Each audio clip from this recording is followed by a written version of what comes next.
The princess who rules the Candy Kingdom is presented throughout Adventure Time as one of its heroes, a protagonist whose intelligence and dedication make her a natural leader, whose scientific genius solves problems, whose love for her people motivates everything she does. We are invited to admire her, to root for her, to see her relationship with Marceline as the show's great love story finally realized.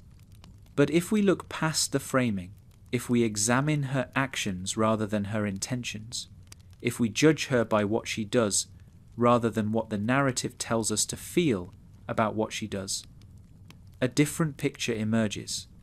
Princess Bubblegum is not a hero. She is a benevolent dictator whose benevolence does not change the fact that she is a dictator, whose good intentions do not excuse the harm she causes, whose love for her people has curdled into control that denies them the autonomy that love should protect. This is not a claim that Princess Bubblegum is evil in any simple sense. She is not a villain in the way the Lich is a villain, motivated by destruction for its own sake. She genuinely believes she is doing good, genuinely wants what is best for her kingdom, genuinely loves the beings she has created and rules. But villainy does not require malice. Some of the worst harm in history has been done by people who believed absolutely in the rightness of their cause, who could not see their own destructiveness because they were blinded by conviction, who caused suffering precisely because they were too certain that they were preventing it. Bubblegum belongs to this tradition of well-intentioned harm, and understanding her as villain does not require us to believe she means ill. It requires only that we look clearly at what she does. The show itself seems to recognize this, at least partially. Bubblegum is given moments of self-doubt, episodes where her controlling tendencies are challenged, arcs where she must learn to let go. But these moments of recognition never fully land, never produce lasting change, never fundamentally alter the power structures she has built. She learns lessons and then continues as before, acknowledges flaws and then repeats the behaviors those flaws produce, grows, and then regresses as the narrative requires. The show wants her to be both sympathetic protagonist and problematic ruler, wants us to love her while also recognizing her dangers, and this tension produces a character who is never quite held accountable for the harm she does. The argument that follows will trace Bubblegum's villainy through multiple dimensions of her character: her surveillance of her citizens, her treatment of her creations, her abandonment of those who do not meet her standards, her manipulation of those around her, her willingness to commit acts that would be called war crimes if committed by someone the narrative framed as villain. This is not an exercise in finding fault for its own sake. It is an attempt to see clearly a character the show works hard to obscure, to recognize patterns that the narrative framing encourages us to overlook, to take seriously the implications of actions that are presented as acceptable because of who performs them. The question of why this matters extends beyond Adventure Time to how we think about power and leadership more broadly. Bubblegum represents a type: the enlightened ruler who knows best, the scientific manager who can optimize outcomes, the loving parent who controls because she cares. This type is seductive because it promises that power can be wielded benevolently, that the right person with the right knowledge can make decisions for others better than those others could make for themselves. Bubblegum's story reveals the lie in this promise, shows what happens when even the most well-intentioned ruler is given unchecked power, demonstrates that the problem is not finding the right ruler, but the structure of rulership itself. The Candy Kingdom is not a democracy. It has never been a democracy. Its citizens did not choose Bubblegum as their leader. They were created by her, brought into existence to populate a kingdom she had already decided to rule. From the beginning, the relationship between Bubblegum and her subjects has been one of creator and created, of parent and child, of ruler and ruled without any mechanism for the ruled to become rulers, to challenge decisions, to have any voice in the structures that govern their lives. This is not incidental to her character. It is the foundation on which everything else is built, the original sin from which all subsequent problems flow. The seductiveness of Bubblegum as character lies precisely in how easy she makes authoritarianism seem. She is brilliant, capable, apparently effective. The Candy Kingdom functions, its citizens appear happy, threats are repelled, problems are solved. The argument for her rule seems to make itself, look at the results. But this argument from results is the argument every authoritarian system makes. The claim that effectiveness justifies the concentration of power, that outcomes validate methods, that the ends justify the means. We are trained by the narrative to accept this argument for Bubblegum because we like her, because we want her to be good, because we have been positioned to see her as protagonist rather than problem. The structure of the show itself makes criticism of Bubblegum difficult because we see events largely from the perspective of characters who accept her authority, who benefit from her rule, who have no interest in questioning the structures that privilege them. Finn and Jake are heroes within a system Bubblegum controls, receive her approval and support, have no reason to examine whether the system itself is just. Marceline loves Bubblegum, has personal investment in seeing her as good, cannot fully acknowledge her flaws without threatening the relationship that matters most to her. The perspectives that might challenge Bubblegum most directly, those of her citizens, her failed creations, her enemies, are rarely centered, rarely given voice, rarely allowed to structure our understanding of events. This analysis will attempt to center those marginalized perspectives, to see Bubblegum through the eyes of those she has harmed rather than those she has helped, to take seriously the complaints that the show treats as obstacles to overcome rather than critiques to address. This is not a hostile reading, but a complete one, an attempt to see the whole picture rather than only the portions the narrative chooses to illuminate. Bubblegum is a complex character deserving of complex analysis, and that complexity includes the villainy that her heroic framing obscures. The word villain might seem too strong for a character who genuinely tries to do good, who loves her people, who often acts with courage and sacrifice. But villainy is not about intention, but about effect, not about what you mean, but about what you do, not about the story you tell yourself, but about the story others could tell about you. By this standard, Bubblegum qualifies. She has harmed beings who trusted her, controlled beings who had no choice, created suffering that her good intentions do not erase. The fact that she did not mean to cause harm, that she believed she was helping, that she told herself a story in which she was the hero, does not change what she actually did. It simply makes her a particular kind of villain, the kind who cannot see their own villainy because they are too convinced of their own goodness. The following chapters will build this case piece by piece, examining surveillance, creation, abandonment, manipulation, and violence in turn. By the end, the picture that emerges will be difficult to reconcile with the heroic framing the show provides. But the goal is not to destroy Bubblegum as a character, or to argue that the show is wrong to present her sympathetically. The goal is to see her completely, to hold her heroism and her villainy together, to understand that characters, like people, can be both, and that refusing to see the villainy because we like the character does no one any favours.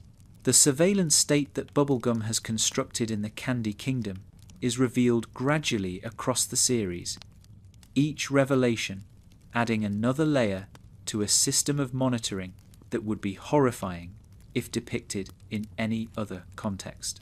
She watches her citizens constantly, tracks their movements, records their conversations, maintains files on their behaviors and tendencies. This surveillance is not hidden. The Candy people know they are watched, have internalized the watching, behave as people behave when they know they are observed. They are not free in any meaningful sense because they are never unobserved, never private, never able to exist outside the gaze of their princess. The justification for this surveillance is protection. Bubblegum knows threats that her citizens do not, faces dangers that require information to counter, must maintain awareness to keep her kingdom safe. This justification is familiar because it is the justification every surveillance state has ever offered. The claim that safety requires the sacrifice of privacy, that protection necessitates control, that the watched should be grateful for the watching because it keeps them alive. The fact that Bubblegum's threats are real, that Ooh is genuinely dangerous, that the Candy Kingdom faces genuine enemies, does not change the nature of what she has built. It simply provides better rationalization for it. The episode that reveals the extent of Bubblegum's surveillance presents it with some ambivalence, allows characters to question whether this level of monitoring is acceptable, suggests that perhaps Bubblegum has gone too far. But the questioning never produces consequences, never results in the dismantling of the surveillance apparatus, never changes the fundamental power structure that makes such surveillance possible. Bubblegum acknowledges that her citizens might have legitimate concerns about privacy, and then continues watching them anyway, treating their concerns as obstacles to be managed rather than objections to be honoured. This pattern, acknowledgement without change, recognition without reform, defines her response to criticism throughout the series. The psychological effects of living under constant surveillance are well documented in our world, and there is no reason to think the Candy people are immune to them. People who know they are watched become cautious, self-censoring, afraid to deviate from expected behavior. They lose the capacity for genuine spontaneity, for private exploration of thoughts and feelings, for the development of authentic selfhood that requires space away from observation. The Candy people's apparent happiness might itself be a product of surveillance, the performance of contentment by beings who know that discontent would be observed and perhaps addressed in ways they would not choose. Bubblegum has made it impossible to know whether her citizens are genuinely happy or simply performing happiness for her cameras. The technology Bubblegum uses for surveillance is technology she created, applied to problems she defined, operated according to protocols she established. There is no independent oversight, no check on her use of the information she gathers, no mechanism by which citizens could challenge surveillance they consider inappropriate.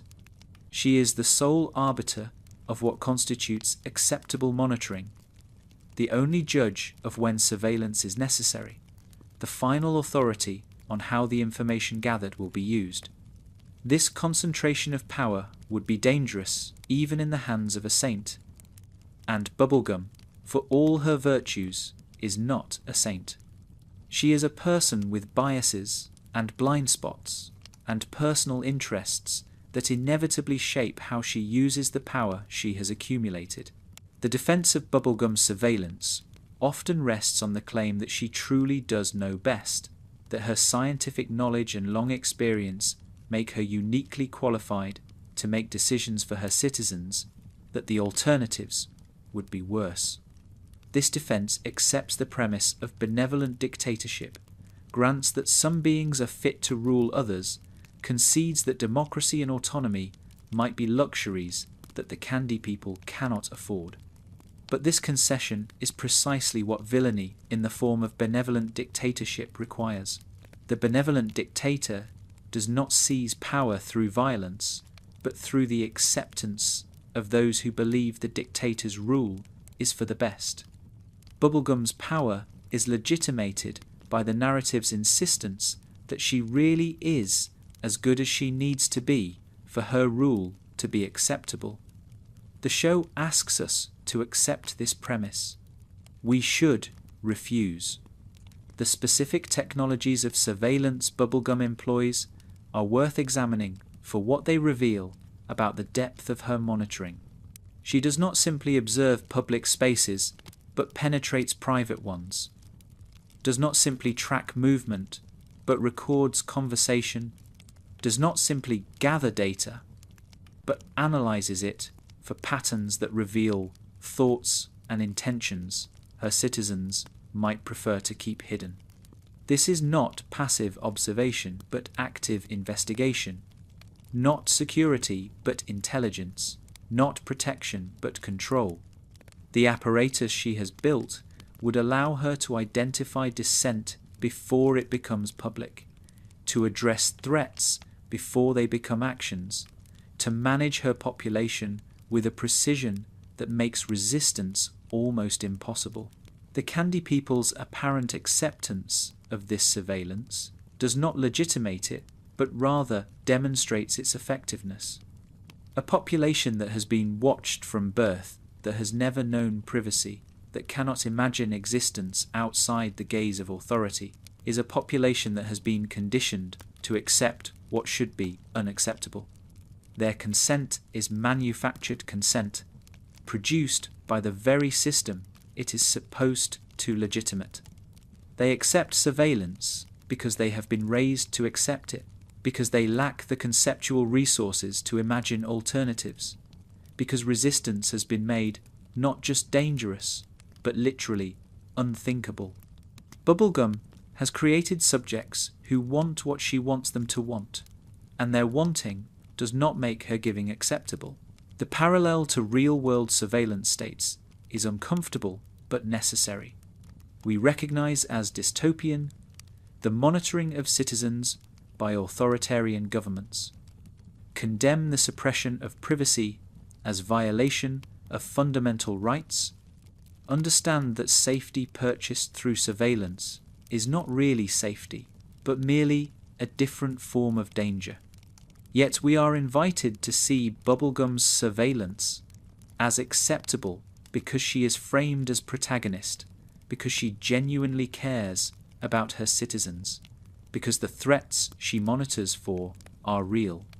This differential reaction reveals how easily we accept authoritarianism when it wears a friendly face, how readily we trade liberty for security when the one demanding the trade seems trustworthy.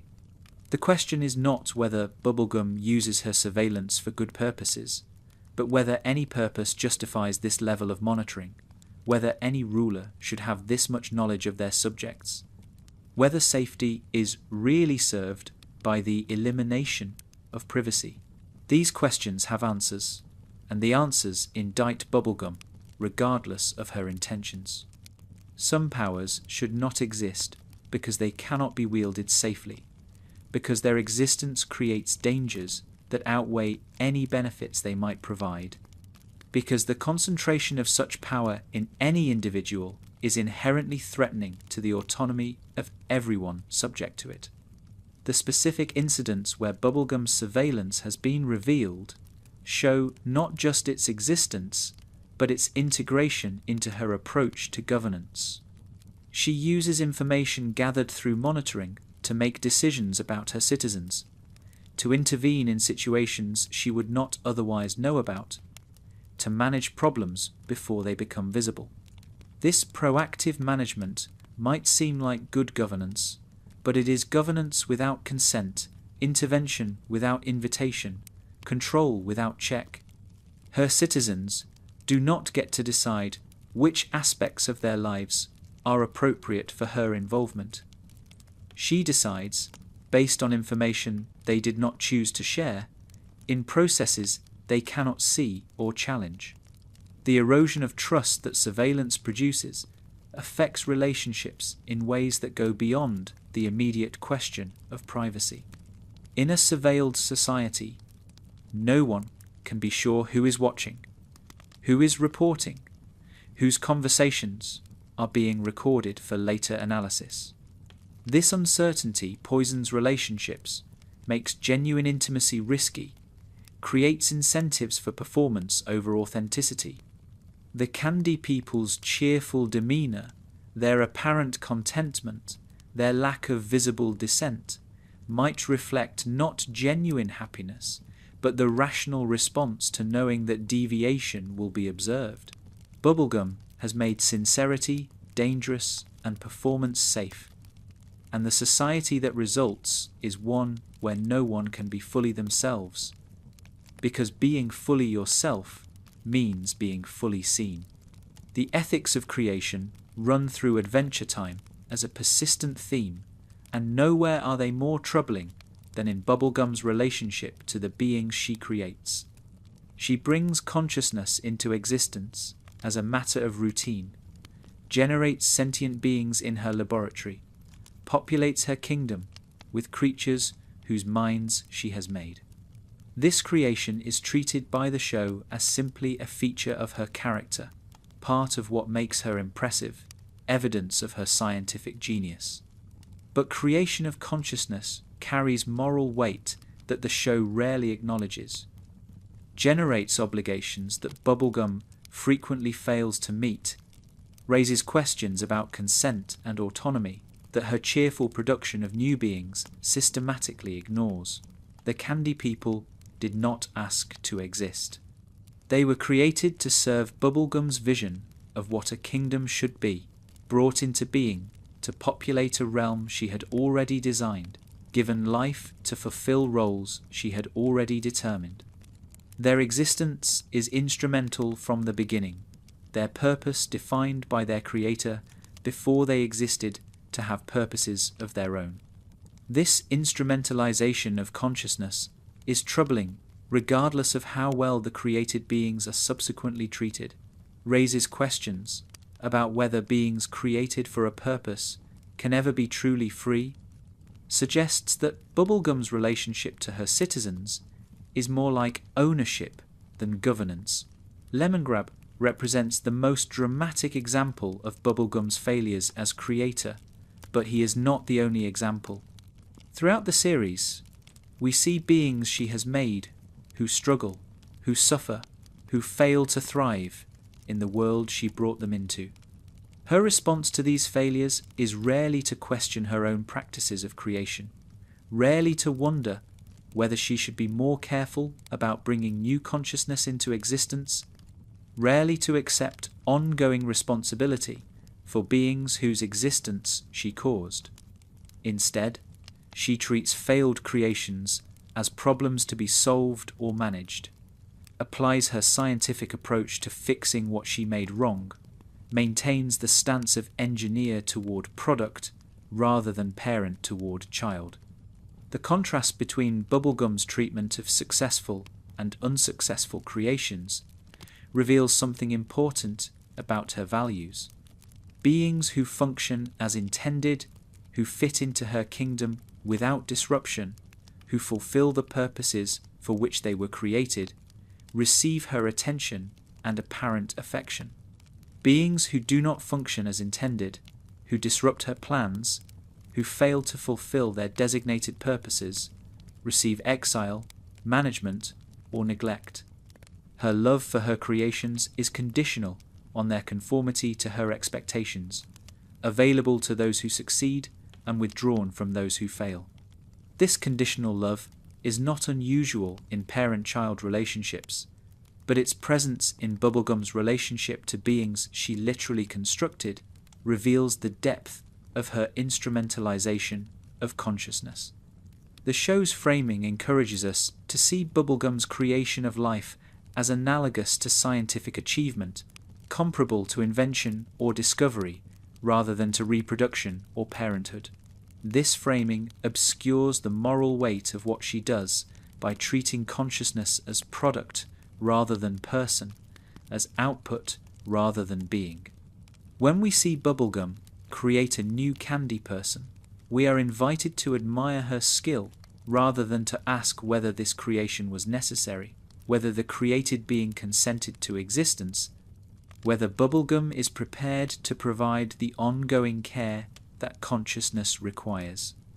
The questions that would be obvious if applied to human reproduction are suppressed by the framing that presents creation as merely another of Bubblegum's scientific accomplishments.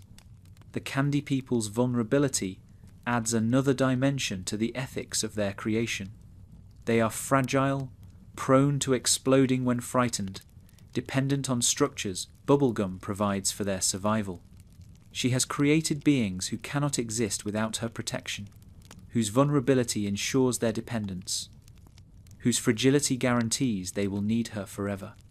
Whether this vulnerability was intentional or accidental, it has the effect of cementing Bubblegum's power, making her indispensable, ensuring that her citizens cannot survive without her.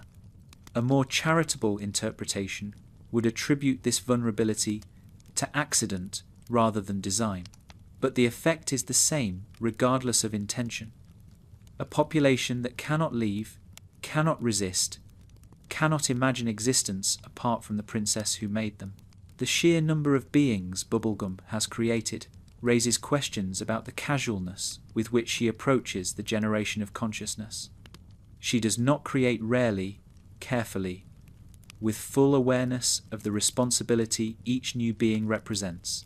She creates constantly, almost compulsively, populating her kingdom with an ever-growing variety of candy people whose existence she seems to treat as unremarkable. This mass production of consciousness suggests a relationship to creation that is fundamentally industrial rather than parental, that treats sentient beings as outputs of a process rather than as individuals with inherent worth and unique needs. The question of what happens to candy people who do not fit into the kingdom, who are not needed, who perhaps were created experimentally and then found wanting, is never fully addressed by the show. But the existence of Lemongrab, of the failed experiments we glimpse in various episodes, suggests that not all creations are successes, that Bubblegum's laboratory has produced beings whose existence was perhaps not even recorded, whose fates we cannot know. The disposal of consciousness, the ending of lives that were created and found inconvenient, is a possibility the show hints at without fully exploring, a darkness at the edge of Bubblegum's scientific practice that the narrative prefers not to illuminate. The relationship between creator and created in Bubblegum's kingdom maps onto troubling real-world relationships between colonizer and colonized, between master and enslaved, between those with power to define reality and those who must live within definitions they did not choose. The candy people exist within a world Bubblegum designed, according to rules she established, for purposes she determined. They are not partners in the project of their own existence, but subjects of it, not collaborators, but creations, not free beings who happen to be ruled by Bubblegum, but products who exist because Bubblegum decided they should. This relationship cannot be made ethical through kindness. Its structure is the problem, not its execution. The question of whether the candy people are truly happy, whether their apparent contentment reflects genuine flourishing or merely successful conditioning, cannot be answered from within the show's framing. We see them happy, see them celebrating their princess, see them apparently thriving in the kingdom she has built. But we see this through a narrative lens that is invested in Bubblegum's goodness. that benefits from presenting her rule as successful, that has no interest in complicating the picture with perspectives that might undermine the protagonist we are meant to admire. The Candy People's happiness might be real, or it might be the performance of happiness by beings who have never been given any other option, who do not know what alternatives might exist, who cannot imagine existence outside the parameters their creator established. The ethics of creation become even more troubling when we consider that Bubblegum creates beings knowing the world they will inhabit, knowing the constraints they will face, knowing that their lives will be shaped by structures she controls. She does not create beings and then discover that she must rule them.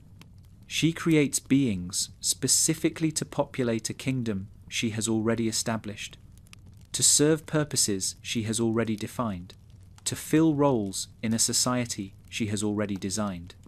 This is not parenthood, where the created being's future is uncertain and open. This is manufacturing, where the product is designed to specification, evaluated against requirements, successful insofar as it fulfills its intended function. The pattern of abandonment that characterizes Bubblegum's treatment of difficult creations is most visible in Lemongrab, but extends throughout her history as creator. When she makes something that does not work as intended, her response is not to remain present and provide support, but to create distance, to manage from afar, to treat the failed creation as someone else's problem. This abandonment is presented by the show as pragmatic, as the reasonable response of a busy ruler to a problem she cannot solve, but it represents a profound failure of the responsibility that creation entails. You do not get to create consciousness and then walk away when that consciousness proves inconvenient. Lemongrab was made wrong through no fault of his own, brought into existence with a neurology that would make his life difficult regardless of circumstances. Bubblegum's response to this difficulty was to give him a castle and send him away, to create physical distance between herself and the evidence of her failure, to hope that isolation would somehow solve what her science could not. This abandonment was not momentary, but lasted for years, was not provisional but structural, was not accompanied by ongoing support, but by neglect that allowed Lemongrab's condition to worsen. She created a being with significant needs, and then failed to meet those needs, produced a consciousness that would suffer and then decline to address that suffering. The defense of Bubblegum's treatment of Lemongrab often emphasizes how difficult he is, how impossible to manage, how unreasonable it would be to expect her to devote resources to someone so resistant to help. This defense accepts the premise that creators can abandon creations who prove too difficult, that the obligations of creation can be discharged through sufficient effort even if that effort fails, that there comes a point at which the created being's problems become their own rather than their creators. But this premise is precisely what the ethics of creation call into question. Bubblegum brought Lemongrab into existence. His difficulties are not his fault but hers, products of her creation rather than his choices. Her ongoing obligation to him is not diminished by his difficulty, but intensified by it. The contrast with her treatment of Neddy, another creation with significant difficulties, reveals that Bubblegum is capable of providing ongoing support when she chooses to. Neddy is non-verbal, anxious, requires specific environmental conditions to function. Bubblegum has provided these conditions, maintained connection with him, accepted the ongoing responsibility that his needs require. The difference between her treatment of Neddy and her treatment of Lemongrab cannot be explained by the severity of their conditions or the resources required to support them. It can only be explained by something about how Bubblegum relates to them differently, something that makes one worthy of continued care, and the other suitable for abandonment. The most likely explanation is that Lemongrab challenges Bubblegum in ways that Neddy does not. Lemongrab is difficult, confrontational, refuses to quietly accept the conditions of his existence. His suffering is loud, visible, impossible to ignore. Neddy's suffering, if he suffers, is quiet, hidden, easily accommodated, without disrupting Bubblegum's sense of herself as good creator and caring ruler. Bubblegum can maintain her self-image while caring for Neddy in a way she cannot while engaging with Lemongrab's more challenging presentation. Her differential treatment reflects not the needs of her creations, but her own psychological needs, her preference for beings who make her feel good about herself over beings who confront her with her failures.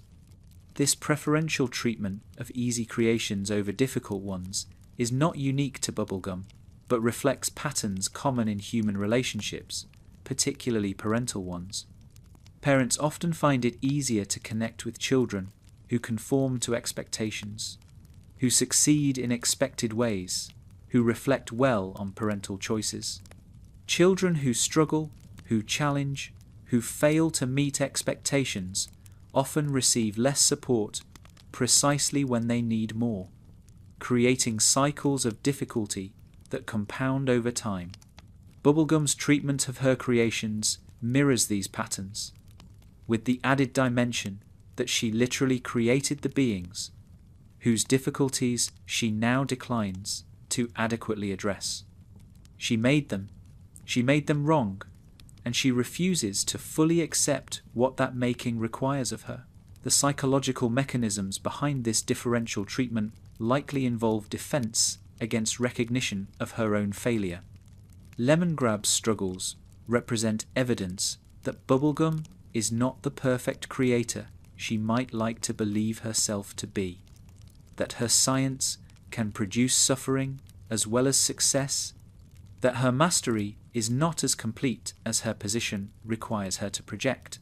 By creating distance from Lemongrab, she creates distance from this evidence, protects her self-image from the challenge his existence represents.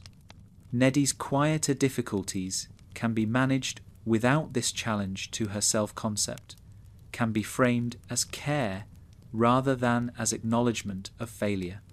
The broader pattern of abandonment extends beyond individual creations to Bubblegum's relationship with beings who challenge her authority or question her decisions. Those who conform receive her attention and apparent affection. Those who resist, question, or simply fail to fit receive distance, management, or exile. This pattern creates a selective pressure within her kingdom that rewards conformity and punishes deviation, that shapes the population over time into one that is easier to rule because it has been selected for compliance. The candy people who remain, who thrive, who receive Bubblegum's favour are those who do not challenge her. Those who might have challenged have been selected out through processes that look like individual decisions but function as systematic elimination of dissent. The defense of Bubblegum's treatment of difficult creations often emphasizes resource constraints, the practical impossibility of providing ideal support to every being who needs it, the necessity of triage in a world with limited capacity for care. But this defense ignores the fact that Bubblegum herself created the beings whose needs she now claims she cannot meet, that she continues to create new beings even as existing ones struggle, that her resource allocation reflects priorities rather than absolute constraints. She has resources for surveillance, for military capability, for scientific research of dubious necessity. The claim that she lacks resources for the care of her creations is not a fact about resources, but a statement about values. The long-term consequences of abandonment are visible in what Lemongrab becomes, in the deterioration that follows from unmet needs, in the cruelty that emerges from beings who have been treated as disposable. Bubblegum's abandonment does not simply fail to help, but actively harms, creates conditions that produce worse outcomes than would have occurred with engagement, generates problems that eventually return to threaten the kingdom she was supposedly protecting by creating distance. Her pragmatic abandonment is not even pragmatically successful, does not achieve the outcomes that might justify its costs, produces blowback that exceeds what continued engagement would have required. The question of whether Bubblegum could do better, whether the abandonment reflects genuine inability or simply unwillingness, is ultimately less important than the fact of the abandonment itself. Created beings have claims on their creators, regardless of whether those claims are convenient to honor. The difficulty of meeting those claims does not eliminate them, but simply makes the creator's situation harder. Bubblegum created consciousness. Consciousness makes demands. Her failure to meet those demands is moral failure, regardless of how understandable that failure might be in light of competing pressures and limited resources. The manipulation that characterizes Bubblegum's relationships extends beyond her citizens to everyone in her orbit, shaping interactions through strategic deployment of information, emotion, and obligation. She does not relate to others as equals, but as resources to be managed, as problems to be solved, as variables in equations she is constantly calculating. This instrumental approach to relationship is visible in how she treats Finn and Jake, how she engages with other rulers, how she manages even her closest relationships, including her connection with Marceline.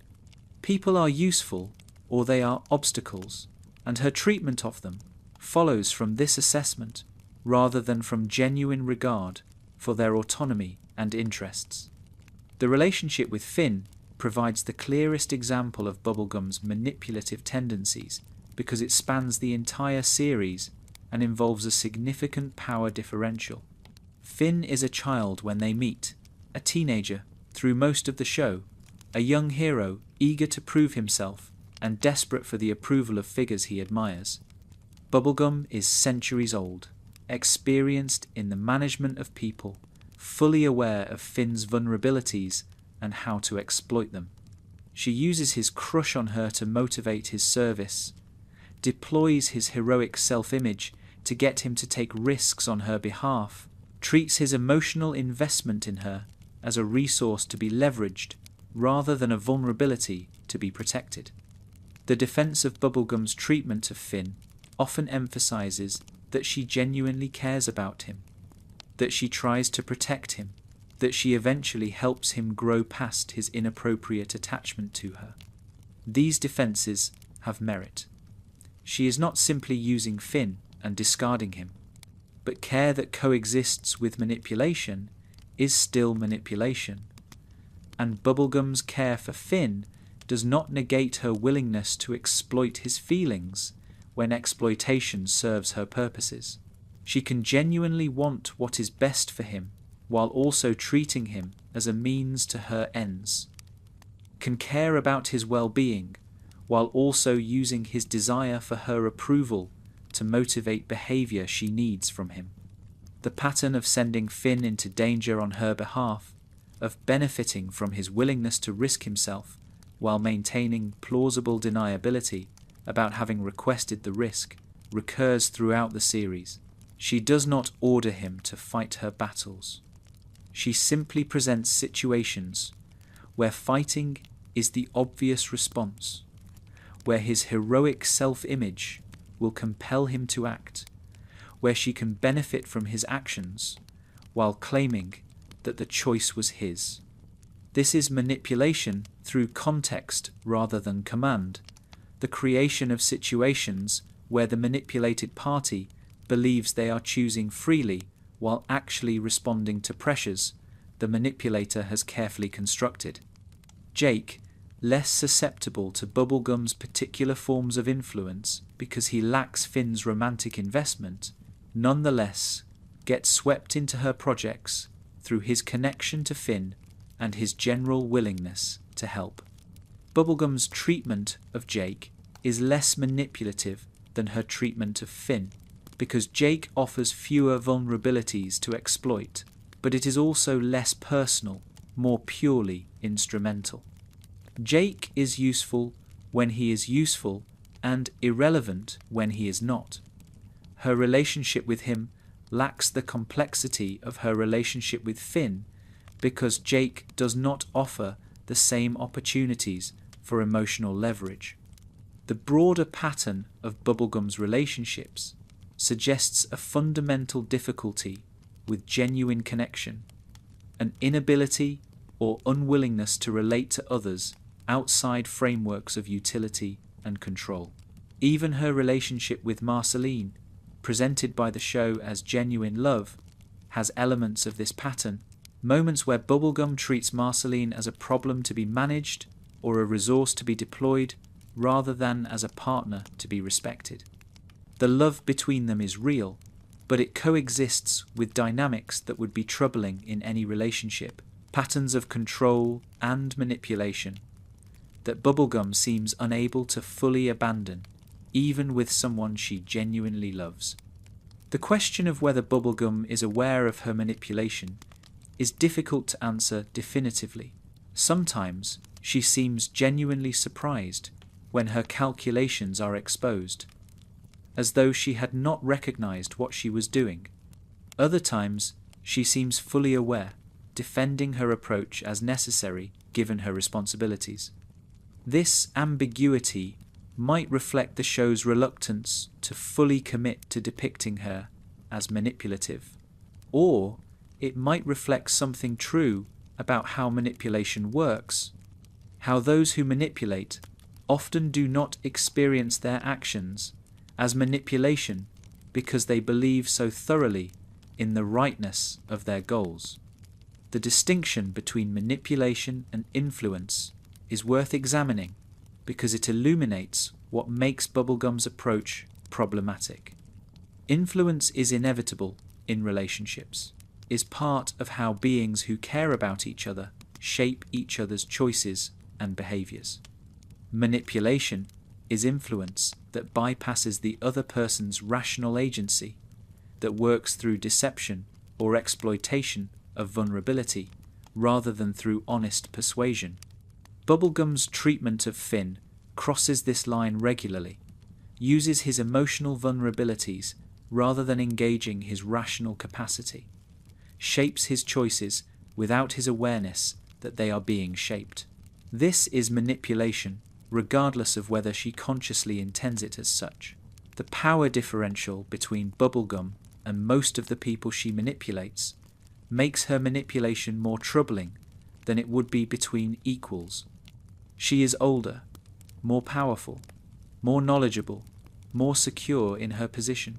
The people she manipulates are usually younger, less powerful, more vulnerable, more dependent on her approval or assistance. This imbalance means that her manipulation is not simply the ordinary give and take of relationships, but the exploitation of structural advantage, the use of power differentials to shape behavior in ways that serve her interests. The long-term effects of Bubblegum's manipulation on those she has manipulated are occasionally visible in the show, but rarely explored in depth. Finn's development across the series includes growing past his crush on her, learning to see her more clearly, developing relationships with others that are less marked by the power differential that characterized his relationship with her.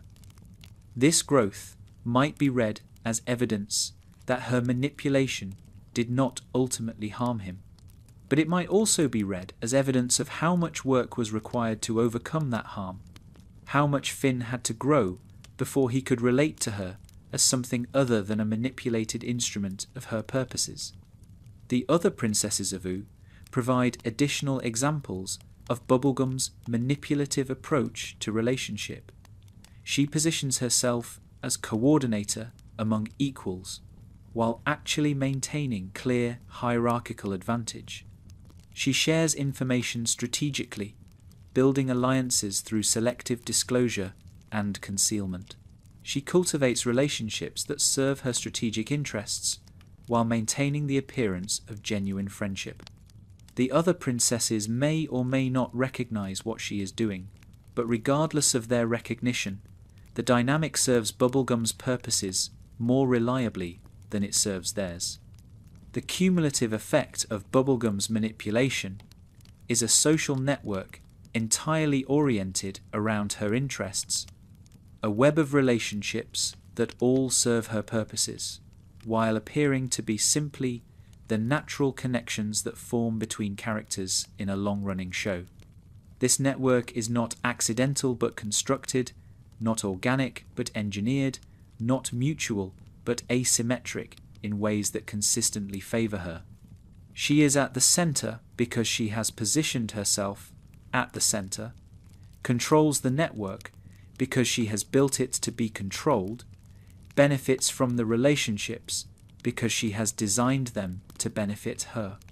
The science that Bubblegum practices is not neutral inquiry, but a tool of power, a means of extending her control over reality itself. She approaches the world as a problem to be solved, a system to be optimized, a set of variables to be manipulated toward outcomes she has predetermined. This scientific worldview is presented by the show as admirable evidence of her intelligence and capability, the source of solutions to problems that other approaches cannot address. But science in the service of control is not neutral. It is ideology, the belief that reality should be managed by those with the knowledge to manage it, that expertise justifies authority, that the uninformed should defer to the informed in matters that affect their own lives. The experiments Bubblegum conducts often involve her citizens without their meaningful consent, treating them as subjects rather than participants, as data sources rather than persons with the right to decide whether they will be studied. The show treats this casual experimentation as comedy or as simply part of who Bubblegum is, but the ethical violations involved are serious. Research on human subjects in our world requires informed consent precisely because the history of science includes countless examples of researchers treating vulnerable populations as experimental material. Bubblegum's candy people are the most vulnerable population imaginable, created by her, ruled by her, unable to refuse participation in whatever she decides to do. The creations that emerge from Bubblegum's laboratory are not simply beings she has made, but experiments she has conducted, tests of hypotheses about what kinds of consciousness are possible, explorations of the limits of her creative power. This framing transforms creation from an act of bringing new persons into existence to a scientific procedure aimed at generating knowledge or capability. The beings created are outputs of the experiment, valued insofar as they yield useful results, disposable insofar as they represent failed hypotheses. Lemongrab on this reading is not simply a being Bubblegum to made wrong, but an experiment that did not produce the expected results, a failure to be noted and moved past rather than a consciousness to be cared for. The technological infrastructure of the Candy Kingdom represents Bubblegum's science-made material, her vision of how society should be organized, embedded in the systems that organize it. The surveillance apparatus is a product of her scientific capability. The defenses that protect the kingdom are technologies she developed. The very existence of the Candy People depends on scientific processes she controls. This technological embedding of her will into the fabric of her kingdom means that challenging her decisions requires not just political opposition, but technological capability that her subjects lack. She has built a society that cannot function without her, not through affection or loyalty, but through technical dependencies that make her indispensable. The relationship between scientific knowledge and political power in the Candy Kingdom mirrors troubling patterns in our own world, where technical expertise is used to justify the concentration of authority, where claims of specialized knowledge are deployed to silence democratic objection, where the complexity of modern systems is used to argue that ordinary people cannot be trusted to govern themselves. Bubblegum embodies this technocratic ideology in its purest form. She genuinely does know more than her citizens. Her scientific knowledge genuinely is superior to their understanding, and this superiority genuinely does serve as the basis for her claim to rule. The technocratic argument is not wrong about her knowledge, it is wrong about what knowledge justifies. The alternative to technocratic rule is not ignorance, but democracy, the recognition that those affected by decisions have the right to participate in making them regardless of their technical expertise. Bubblegum's citizens might not understand the science that underlies their kingdom, but they understand their own lives, their own interests, their own values. A system that respected their autonomy would find ways to incorporate their input, even given their limited technical knowledge, would treat them as partners in governance rather than as objects of it. Bubblegum's technocracy treats their lack of expertise as disqualifying rather than as a challenge to be addressed, as a reason to exclude them rather than as an obstacle to inclusion that must be overcome. The defense of technocratic rule often points to the dangers of uninformed decision-making, to the disasters that might follow if complex systems were subjected to democratic control by those who do not understand them. This defense is not entirely wrong. Expertise matters, and systems managed by those who understand them tend to function better than systems managed by those who do not. But the solution to this problem is not to abandon democracy, but to find ways to make democracy work in contexts of technical complexity, to build institutions that translate between expert knowledge and democratic will, to refuse the false choice between competent authoritarianism and incompetent democracy. The specific ways Bubblegum science has been deployed against her own citizens deserve examination. She has used her knowledge of their biology to control them, has developed technologies that allow her to monitor their thoughts and feelings, has created the very conditions of their existence in ways that serve her purposes. This is not neutral science, but science in service of domination to knowledge, deployed not for the benefit of those known, but for the benefit of the knower. The Candy people are subjects of her science in both senses, subjects she studies and subjects she rules. The experiments that go wrong, the creations that become threats, the technologies that malfunction, all suggest that Bubblegum's scientific confidence exceeds her scientific competence. She takes risks with the safety of her kingdom and her citizens, because she believes in her ability to manage whatever consequences her experiments produce. This belief is not always justified. The disasters that follow from her scientific hubris are treated by the show as plot complications to be resolved, but they represent something deeper: the danger of concentrating scientific power in the hands of someone who believes too thoroughly in her own abilities. The ideology of scientific management that Bubblegum embodies has a history in our world, has produced both benefits and catastrophes, has been used to justify interventions in people's lives that ranged from helpful to horrifying. The belief that experts should manage society, that technical knowledge justifies political authority, that those who understand systems should control them, has led to some genuine improvements in human welfare, and also to eugenics programs, to forced relocations, to the treatment of human beings as variables to be optimized rather than persons to be respected. Bubblegum's science fiction version of this ideology inherits both its promises and its dangers.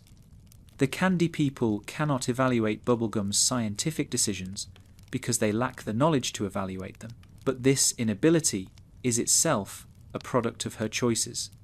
She has not educated her citizens to understand the science that governs their lives. She has not built institutions that would allow for informed scrutiny of her scientific activities.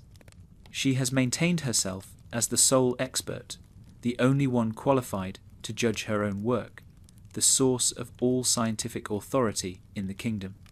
This concentration of expertise is not natural but constructed, reflects decisions she has made about how knowledge should be distributed, about who should be capable of understanding, and who should simply trust. The alternative to scientific autocracy is not ignorance, but distributed knowledge, the building of scientific capacity among citizens rather than its concentration in a single ruler.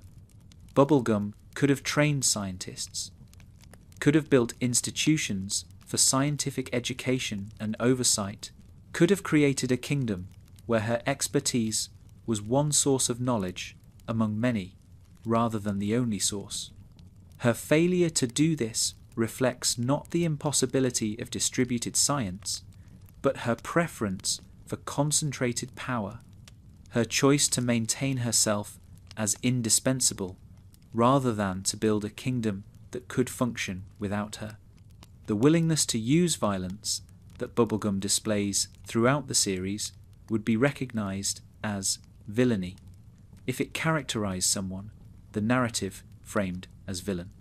She builds weapons of mass destruction, maintains military capabilities far exceeding what defense requires, has shown willingness to deploy devastating force when she judges it necessary. The Gumball Guardians, the Candy Zombies, the various war machines that emerge from her laboratory all represent lethal capability that she controls without meaningful oversight or restraint. She is, in military terms, a power that other kingdoms have reason to fear, and her willingness to use that power is not merely hypothetical.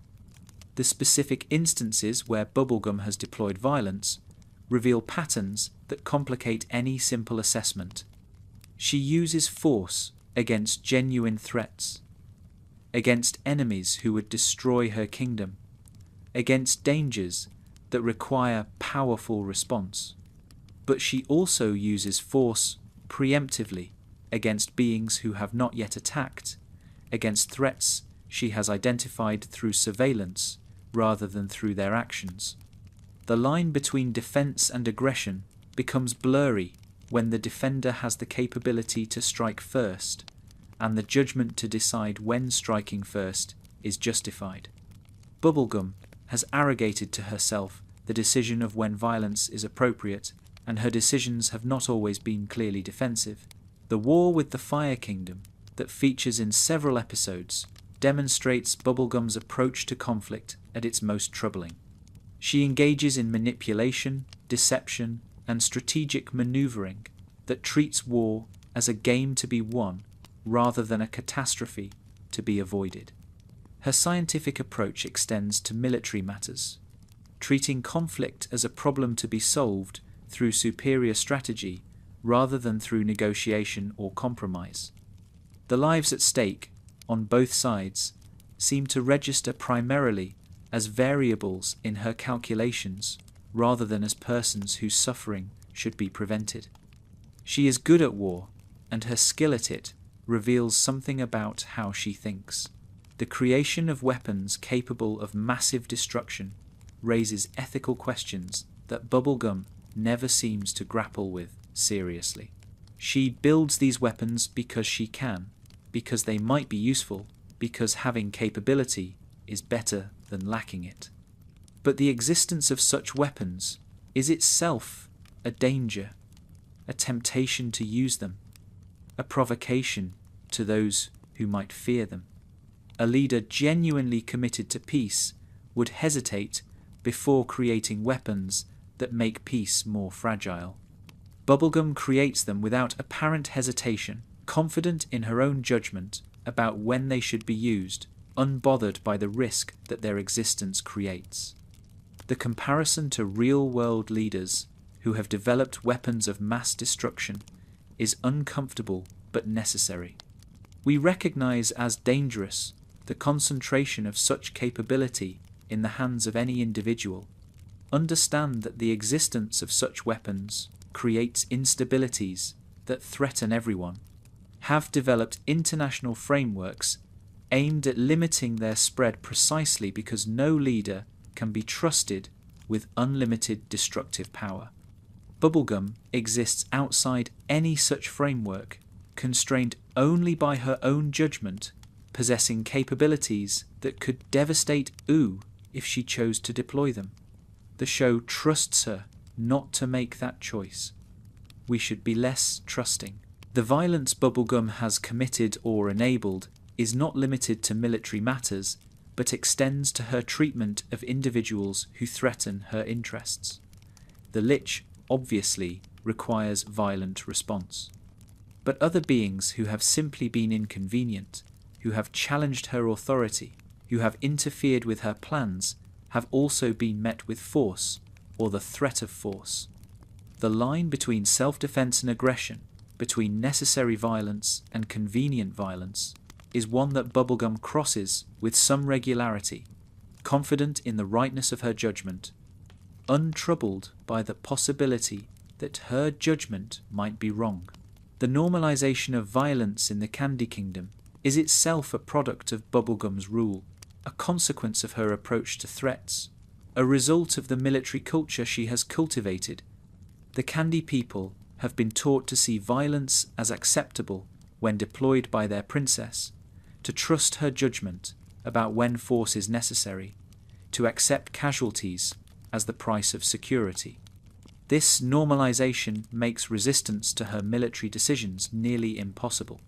Who are they to question her judgment about threats they do not understand, enemies they cannot evaluate, dangers she has assessed through surveillance they do not control?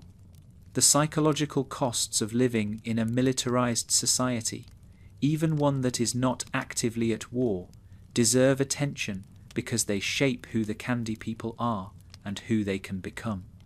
A society prepared for violence, that maintains constant military readiness, that is led by someone who thinks naturally in terms of threats and defenses, is a society shaped by fear. The Candy people's apparent happiness must be understood in the context of this militarization, their contentment existing alongside awareness that their princess might deploy devastating force at any moment if she judges it necessary. The question of proportionality in Bubblegum's use of force is rarely raised within the show, but is essential to any ethical assessment of her military activities. She has capabilities far exceeding what any threat she faces might require, has developed weapons that could destroy enemies many times over, has built a military apparatus sized for wars much larger than any she has actually fought. This disproportion suggests that her military build-up is not simply responsive to threats, but expresses something about her relationship to power, about what she believes she needs to be safe. The threats justify some military capability. They do not justify the capability she has actually developed. The relationship between Bubblegum's military power and her other forms of control deserves attention because they reinforce each other in ways that make any single form of control more effective. Her surveillance capabilities inform her military decisions, allowing her to identify and strike threats before they materialize. Her scientific knowledge enables the development of weapons that other kingdoms cannot match. Her political manipulation ensures that potential enemies lack allies and internal unity. Each form of power supports the others, creating a system of control that is more comprehensive than any single element would suggest. The Candy people's dependence on Bubblegum for protection creates a form of control that is distinct from, but related to her military capabilities. They know that threats exist, know that their princess protects them, know that without her protection, they would be vulnerable. This knowledge shapes their relationship to her authority, makes them reluctant to question decisions she makes in the name of security, creates deference to her judgment about military matters. Her power to protect is also power over those protected, and she exercises both simultaneously in ways that are difficult to disentangle. The question of what would happen if Bubblegum's military power were challenged, if someone actually defeated the Candy Kingdom's defenses, remains hypothetical throughout most of the series. But the fact that it remains hypothetical is itself evidence of how effectively she has deterred potential challengers. Other kingdoms do not attack the Candy Kingdom, not because they are friends, but because they know what would happen if they did. Bubblegum's peace is the peace of dominance, stability maintained through the threat of overwhelming retaliation, safety purchased through fear. This is not the absence of violence, but the displacement of it, actual harm prevented through the threat of potential harm that exceeds anything prevention would have required. The Goliad and Stormo situation exemplifies the ethical catastrophe that results when Bubblegum's approach to creation meets her approach to violence. Goliad was created to be a successor, a being who could rule the Candy Kingdom if Bubblegum were somehow incapacitated. This creation was itself ethically questionable, bringing consciousness into existence specifically to serve a function, treating the capacity for rule as something that could be manufactured to specification. But the real catastrophe came when Goliad developed in ways Bubblegum had not intended, when the being she created proved to have values and tendencies that conflicted with what she needed. The solution Bubblegum devised was to create another being, Stormo, specifically to oppose Goliad. Stormo was made from Finn's DNA, inheriting his heroic nature, designed to be the counter to Goliad's tyrannical tendencies. The two beings were then locked in eternal psychic combat, each preventing the other from acting, neither able to live freely because each was created specifically to neutralize the other. This is not problem solving, but problem containment, not resolution, but endless stalemate, not care for the beings involved, but willingness to condemn them to eternal conflict, because that conflict serves Bubblegum's needs. The consciousness of Goliad and Stormo, their capacity to suffer, their existence as beings with their own perspectives and potential, seems not to register for Bubblegum as morally significant. They are problems she created that she solved through creating another problem. They are chess pieces in a game she is playing, moved according to her strategy, sacrificed when sacrifice serves her interests. The show treats this situation as resolved once the two are locked in combat, moves on to other plots, does not return to grapple with the ongoing horror of two conscious beings condemned to eternal conflict by the person who created them. The willingness to create beings specifically to suffer, specifically to fight, specifically to be locked in permanent opposition, reveals something about Bubblegum's relationship to consciousness that should trouble us. She treats the creation of minds as a tool, a means to ends she has determined, a capability to be deployed when useful. The fact that those minds will experience their existence, will have perspectives on what is done to them, will suffer or struggle or wish for alternatives, does not seem to weigh heavily in her calculations.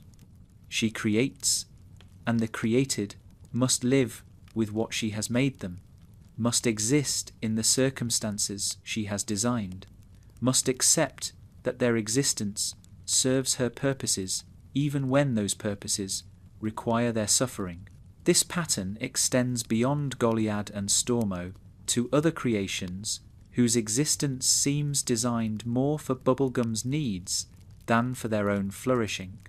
The Gumball Guardians are conscious, at least to some degree, but their consciousness is entirely oriented toward protection of the kingdom, their existence entirely defined by a function Bubblegum assigned them.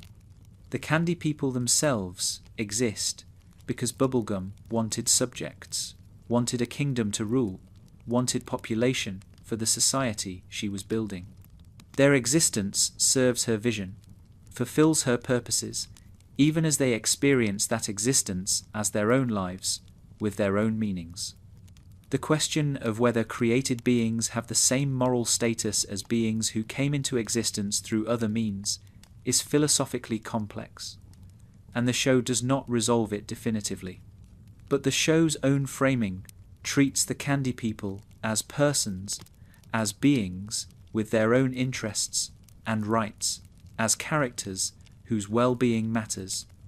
If they are persons in the show's own terms, then Bubblegum's treatment of them as instrumental to her purposes is a moral violation, regardless of how she brought them into existence. Creating persons does not give you the right to use them.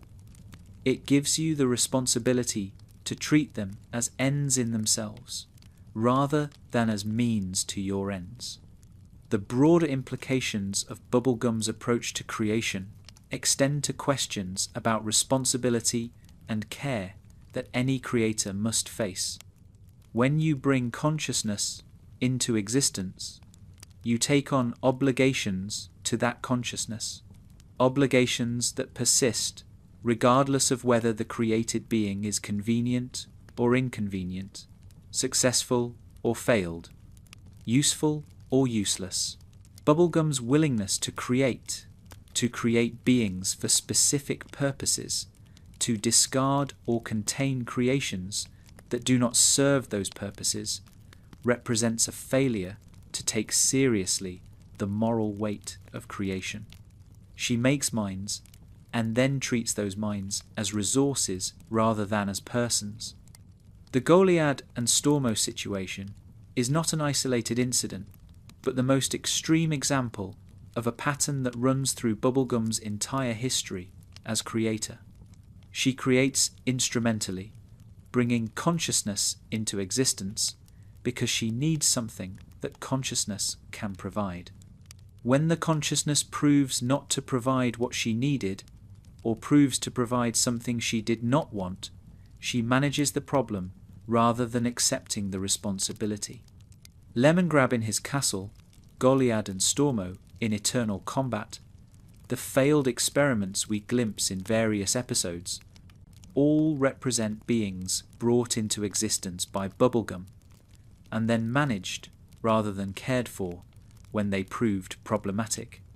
The horror of the Goliad and Stormo situation is intensified by the fact that Stormo was created specifically to suffer this fate, was brought into existence with the purpose of eternal conflict already determined.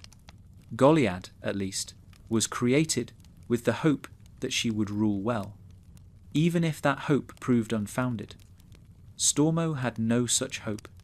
He was made to fight, to be locked in combat forever, to sacrifice any possibility of his own life in order to neutralize the threat that Bubblegum had created and could not otherwise address. His existence is pure instrumentalization, consciousness created specifically to serve a purpose that requires suffering.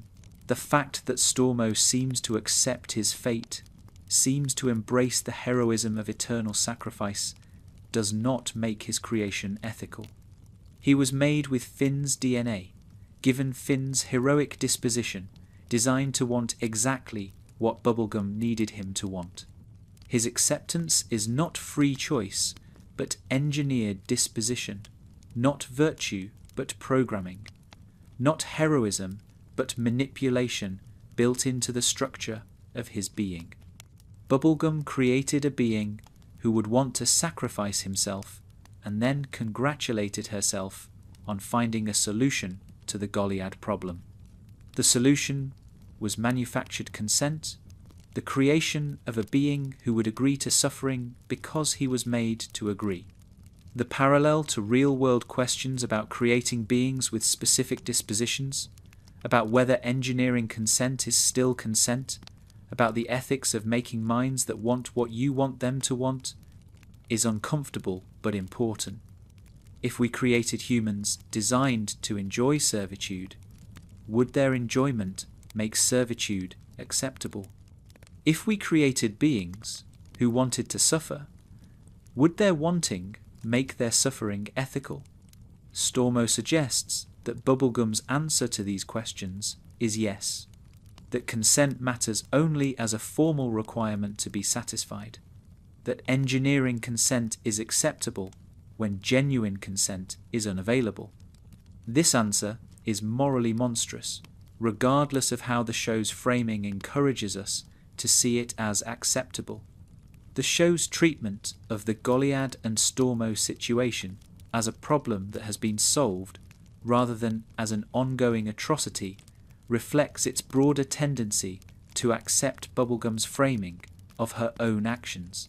The problem was Goliad's threat to the kingdom. The solution was Stormo's creation. The situation is now resolved because the threat has been neutralized. This framing completely ignores the ongoing suffering of both beings, treats their eternal combat as simply a fact about the world, rather than as an ongoing harm that Bubblegum continues to inflict by refusing to find another solution. Every moment they remain locked in psychic combat is a moment of suffering that Bubblegum could address, but chooses not to. The failure to seek alternatives to eternal combat suggests either that Bubblegum cannot conceive of them, or that she does not think the suffering involved justifies the effort of seeking them. Neither possibility reflects well on her. If she cannot conceive of alternatives, her intelligence is more limited than the show presents it as being. If she does not think the suffering justifies effort, her values place her convenience above the well-being of the beings she has created. Either way, the Goliad and Stormo situation reveals something disturbing about her character, something that the show's heroic framing encourages us to overlook, but that becomes visible once we center the perspectives of the beings she has condemned to eternal conflict. The question of whether Bubblegum has the right to create beings at all, given how she treats the beings she creates, is one the show never seriously raises, but that this analysis demands we consider. A creator who consistently fails to honor obligations to the created, who treats consciousness as instrumental, who condemns creations to suffering when they prove inconvenient, is a creator whose continued creation is itself morally questionable. Perhaps Bubblegum should stop making new beings until she has adequately addressed the needs of the beings she has already made. Perhaps the Candy People's interests should take precedence over her interest in continued scientific creation. Perhaps the power to make minds is a power she has demonstrated she cannot be trusted to wield responsibly. The relationship between Bubblegum and Marceline deserves separate examination because it is presented as the emotional heart of the show, the love story that fans celebrated and that the finale confirmed. This relationship is genuine, represents real feeling between two characters who have centuries of history, provides one of the most significant pieces of queer representation in mainstream animation. All of this is true and worth acknowledging. But the relationship also exists within the context of Bubblegum's broader patterns, includes dynamics that would be concerning in any relationship regardless of how much love is present, raises questions that the show's romantic framing prefers not to examine too closely.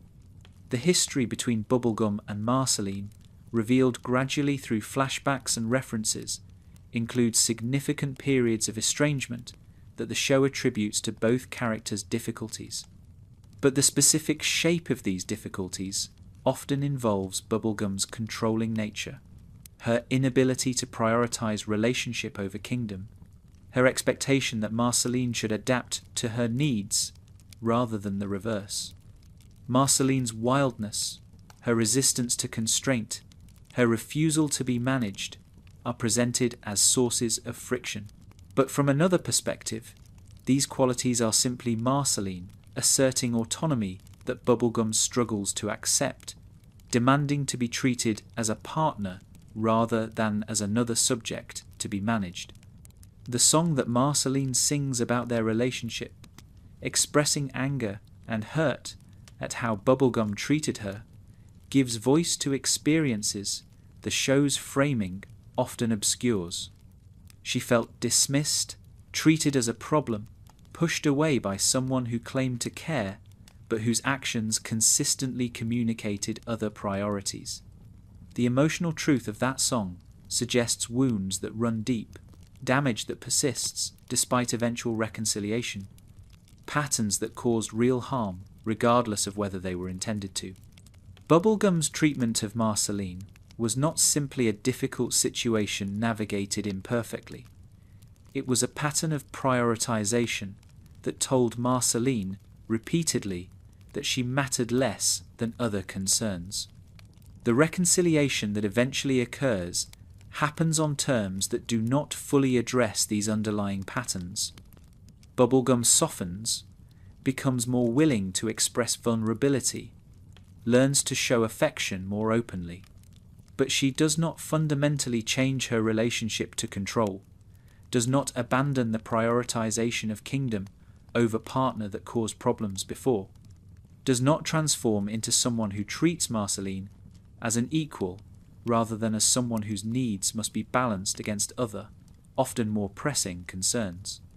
The reconciliation is real, but it is reconciliation that requires Marceline to accept Bubblegum's fundamental approach to relationship rather than requiring Bubblegum to change that approach. The power dynamic between them, shaped by centuries of history and by Bubblegum's position as ruler, is never fully equalized, even in their reconciled relationship. Bubblegum remains the one with the kingdom, the responsibilities, the demands that take precedence. Marceline remains the one who accommodates, who adjusts, who fits herself into the spaces Bubblegum's other commitments leave available. This dynamic might be acceptable in some relationships, might reflect genuine differences in circumstance that both parties accept. But it also reflects patterns visible in Bubblegum's other relationships, her tendency to be the center around which others orbit, her difficulty imagining relationship as something that might require her to orbit someone else. The celebration of their relationship as representation, as a victory for queer visibility in animation, is valid and important. Representation matters, and seeing Bubblegum and Marceline's love confirmed in the finale mattered to many viewers who had hoped for exactly that confirmation. But representation does not exempt relationships from critique, and the dynamics between them include elements that would concern us regardless of the genders involved. Queer relationships can be unhealthy just as straight relationships can be, can include control and imbalance just as any relationship can. The fact that their relationship is queer does not make it automatically good, and analysing its problematic elements is not an attack on queer representation, but an insistence that queer relationships deserve the same complex analysis as any other. The Obsidian special, which focuses on their relationship, provides the most detailed look at both the problems and the reconciliation.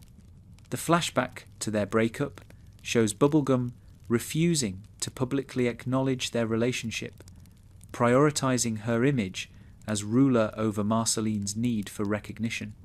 This refusal was not simply a difficult choice under pressure, but a statement of priorities, an indication that Bubblegum's commitment to her kingdom would always take precedence over her commitment to Marceline.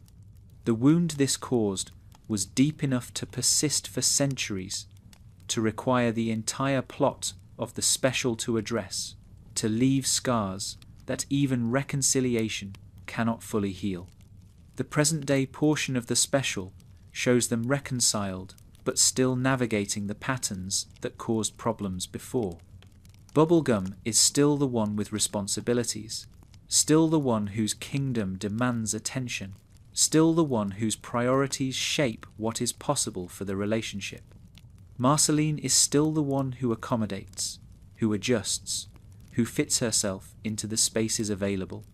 The reconciliation is real, but it is reconciliation within existing structures rather than transformation of those structures. Acceptance of Bubblegum's fundamental approach rather than change to that approach. The question of whether Marceline is happy, genuinely happy, in a way that reflects her own flourishing rather than simply her adaptation to Bubblegum's patterns, is one the show prefers not to examine too closely. We see her content, see her engaged in the relationship, see her apparently having found what she was looking for. But we see this through a narrative lens, invested in the success of their romance, committed to delivering the happy ending that fans desired.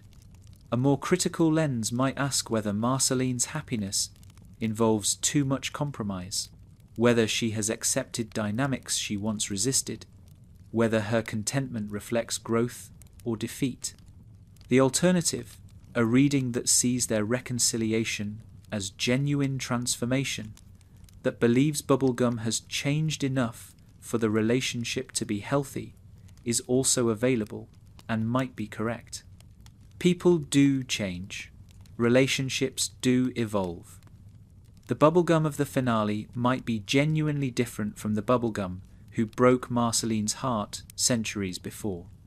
But the evidence for this change is limited, filtered through romantic framing that has interest in presenting change even if change has not fully occurred. The question remains open, and reasonable viewers can disagree about whether the relationship they see is healthy or simply happy in ways that obscure continuing problems.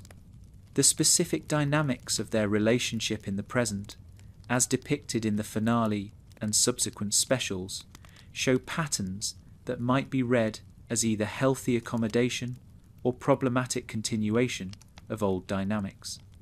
Bubblegum still prioritizes kingdom business. Marceline still accommodates this prioritization. They find time for each other around Bubblegum's other commitments. This might be the reasonable adaptation of a relationship to one partner's significant responsibilities, or it might be the same dynamic that caused problems before, dressed up in reconciliation, but fundamentally unchanged. The text supports both readings, and the choice between them depends partly on what assumptions viewers bring to their interpretation. The investment that fans have in their relationship, the celebration of its confirmation as a victory for queer representation, creates pressure to read it positively that this analysis resists. Wanting a relationship to be healthy does not make it healthy. Celebrating its existence does not exempt it from critique.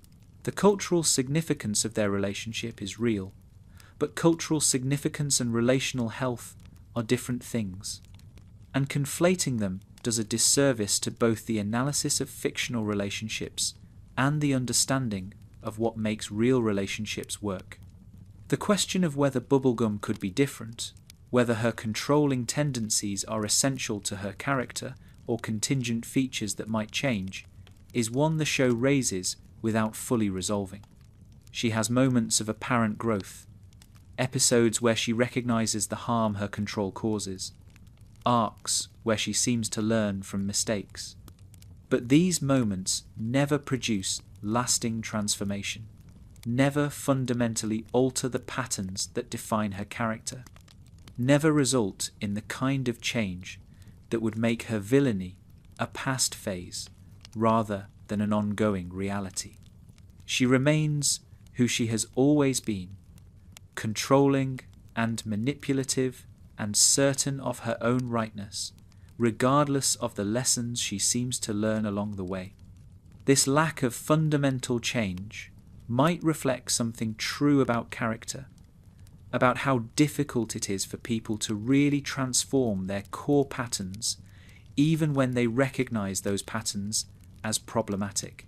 Bubblegum has been who she is for centuries, has built a kingdom around her particular approach to power, has succeeded by the metrics she values through exactly the behaviors that this analysis identifies as villainous. Asking her to change is asking her to abandon what has worked, to question her own judgment, to consider that the confidence that has served her might actually be the problem. Such changes are difficult for anyone, and might be especially difficult for someone whose position has been justified by the very patterns she would need to change. The show's reluctance to fundamentally change Bubblegum might also reflect the constraints of serialized storytelling, the need to maintain character consistency across seasons, the difficulty of sustaining dramatic interest in a character who has actually resolved their core conflicts. A Bubblegum who genuinely learned from her mistakes, who abandoned her controlling tendencies, who transformed into a democratic leader respectful of her citizens' autonomy, would be a different character, might not sustain the stories the show wants to tell, might not fit into the ensemble dynamics that have been established. The demands of ongoing narrative might require Bubblegum to remain problematic, regardless of what individual episodes seem to teach her. The possibility that her controlling tendencies serve narrative function, that they exist because the show needs them, rather than because they are essential to who Bubblegum would be in a more realistic depiction, is worth considering, because it illuminates how fictional characters are constructed to serve story needs. Bubblegum creates problems that other characters must solve, provides authority that can be challenged, represents power structures that can be critiqued, even as she remains sympathetic. Her villainy is useful, generates plots, creates the friction that drama requires. A fully virtuous Bubblegum would be less interesting, less dramatically productive, less able to generate the stories Adventure Time wants to tell. But the fact that her villainy serves narrative function does not make it less real within the show's world. The Candy People still suffer under her surveillance. Lemongrab still lives with the abandonment she chose. Goliad and Stormo still fight eternally because she created them to fight. These harms are real within the fiction, regardless of why, from a writing perspective, they exist. And analysing them as real, as evidence of Bubblegum's character, as grounds for moral judgment within the show's world, is appropriate regardless of the narrative purposes those harms also serve. The question of authorial intent, of whether the show's creators meant for Bubblegum to be read as a villain, is relevant but not determinative. Authors do not always control how their creations are received, do not always recognize the implications of the characters they have built, do not have final authority over how their work should be interpreted. Adventure Time's creators might have intended Bubblegum to be a sympathetic protagonist, with some flaws, might be surprised by an analysis that frames her as villain. This intent does not make the analysis wrong if the evidence supports it, does not override what the text actually shows if that showing is consistent with villainy regardless of what was intended. The death of the author, as a critical principle, holds that texts generate meanings beyond what their creators intended. That interpretation should focus on what the text says rather than on what its creators meant it to say. By this principle, Bubblegum is a villain if the text supports reading her as a villain regardless of what the show's creators intended or how they might respond to such a reading. The analysis presented here draws on textual evidence, on actions and patterns visible in the show itself. on implications that follow from what we are shown, regardless of the framing that accompanies that showing. If this evidence supports the villainy reading, then the villainy reading is valid. The show's own moments of critique, the episodes where other characters push back against Bubblegum's control, the arcs where she is forced to confront the harm she has caused, suggest that the text itself is not entirely comfortable with her patterns. These moments of critique are part of the text, are available as evidence for readings that emphasize her villainy, cannot be dismissed, simply because they are not the dominant framing. The show both celebrates Bubblegum and questions her, both presents her as hero and shows her doing things that heroes should not do. This ambivalence within the text itself supports complex readings that hold both elements simultaneously. The cultural context in which Adventure Time was created and received shapes how Bubblegum's character functions and how audiences are positioned to interpret her. She is a princess, in a tradition of animated princesses, inherits expectations from that tradition even as she subverts them. She is a scientist in a culture that valorizes scientific achievement, benefits from positive associations with expertise and knowledge. She is a ruler in narratives that often treat rule as natural and necessary, inherits assumptions about the legitimacy of monarchy that her kingdom's structure depends on. These contextual factors create pressure to read her positively, to see her flaws as forgivable, to accept her authority as legitimate. The analysis presented here pushes against these pressures, asks what we would see if we did not grant her the benefit of the doubt that cultural context encourages. The value of reading Bubblegum as villain lies not in condemning a fictional character, but in developing critical skills that transfer to readings of power in non-fictional contexts. The patterns visible in her rule, surveillance, manipulation, instrumental creation, military dominance are patterns visible in real-world power structures as well. Learning to see them in fiction, to recognize them despite sympathetic framing, to analyze their implications despite cultural pressure to accept them, develops capacities for seeing similar patterns in reality. Bubblegum is useful not because condemning her matters, but because understanding her helps us understand power more broadly. The question of whether the show's creators would accept this reading, whether they intended to create a character whose patterns illuminate the dangers of concentrated power, is less important than whether the reading illuminates something true.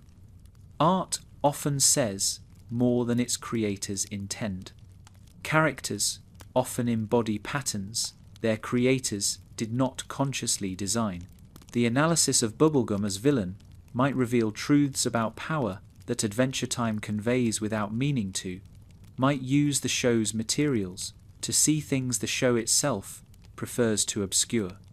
This is not a criticism of the show, but a recognition that texts exceed their creators' intentions, that interpretation can find meaning that was not deliberately placed. The emotional resistance that readers might feel to seeing Bubblegum as villain, the desire to defend her, to explain away her problematic patterns, to find readings that preserve her heroic status, is itself worth examining. Why do we want her to be good?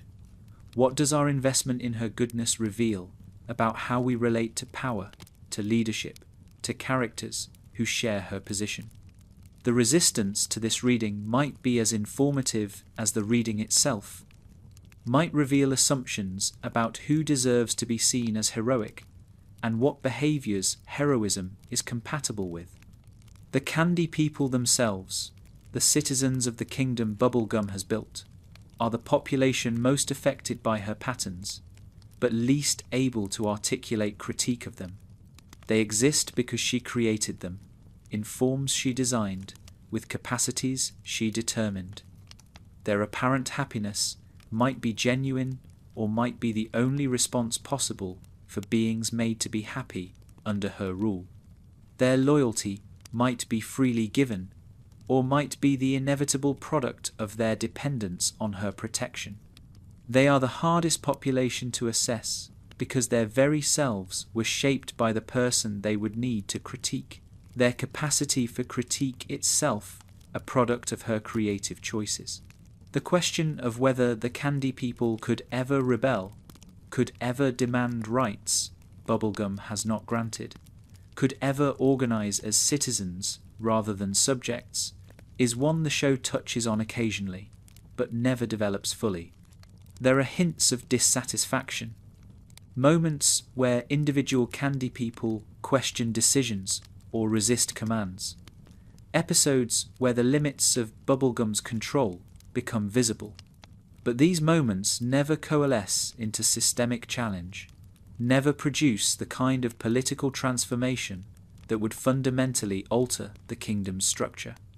The Candy People remain subjects, remain created beings, dependent on their creator, remain unable to imagine alternatives to the rule they have always known.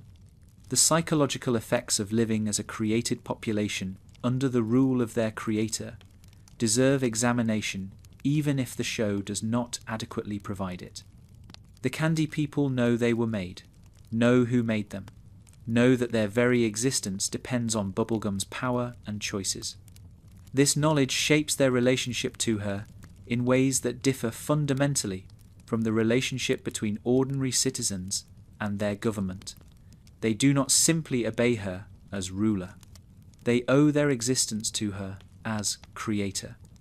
The gratitude and dependence this creates go beyond what any merely political authority could command, produce compliance that is more absolute because it is more total. The vulnerability of the Candy People, their tendency to explode when frightened, their dependence on structures Bubblegum provides, might be read as simply a feature of their biology, a quirk of how they were made that has no particular significance. But this vulnerability also ensures their dependence, makes them need Bubblegum's protection, creates the conditions under which her authority becomes necessary for their survival. A more resilient population might be able to survive without her, might be able to imagine independence, might be able to challenge her rule without risking annihilation. The Candy People cannot, because their very bodies make them fragile, because survival requires the protection only she can provide.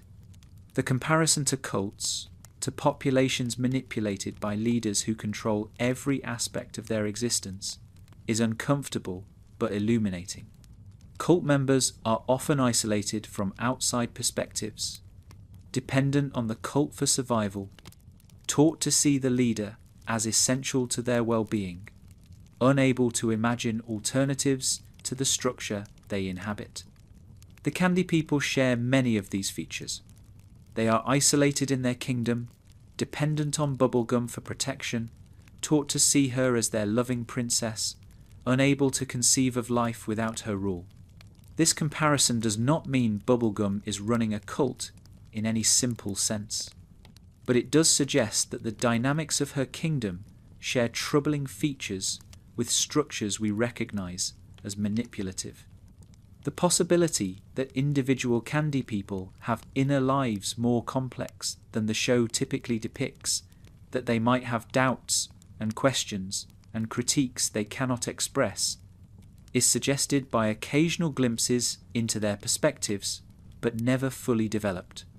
If they do have such inner lives, then their apparent contentment is even more troubling, a performance maintained under conditions that do not permit authentic expression. If they do not have such inner lives, if they really are as simple as they typically appear, then Bubblegum has created beings whose lack of complexity itself represents a kind of harm, a failure to create consciousness that could fully flourish. The episodic nature of the show means that individual Candy People rarely receive sustained attention, are typically background characters whose function is to populate the kingdom rather than to serve as perspectives in their own right. This narrative marginalization mirrors their political marginalization. treats them as setting rather than as subjects, as context for Bubblegum stories rather than as beings with stories of their own. The few exceptions, candy people who receive individual focus, suggest that there is more there than typically meets the eye, that beneath the surface of apparent simplicity lies complexity that the show rarely explores. The question of whether the candy people deserve democracy, deserve the right to participate in decisions that affect their lives, is one the show never seriously raises. They are treated as appropriately ruled, as beings who benefit from Bubblegum's governance, as subjects rather than citizens. This treatment reflects assumptions about who deserves political participation, about what qualifications are necessary for self-governance, about whether created beings have the same claims to autonomy as beings who came into existence through other means. These assumptions deserve questioning. The candy people are conscious, have interests, can be harmed, or benefited by decisions made about their lives. These features are typically sufficient for claims to political participation. That they were created by their ruler does not obviously negate those claims.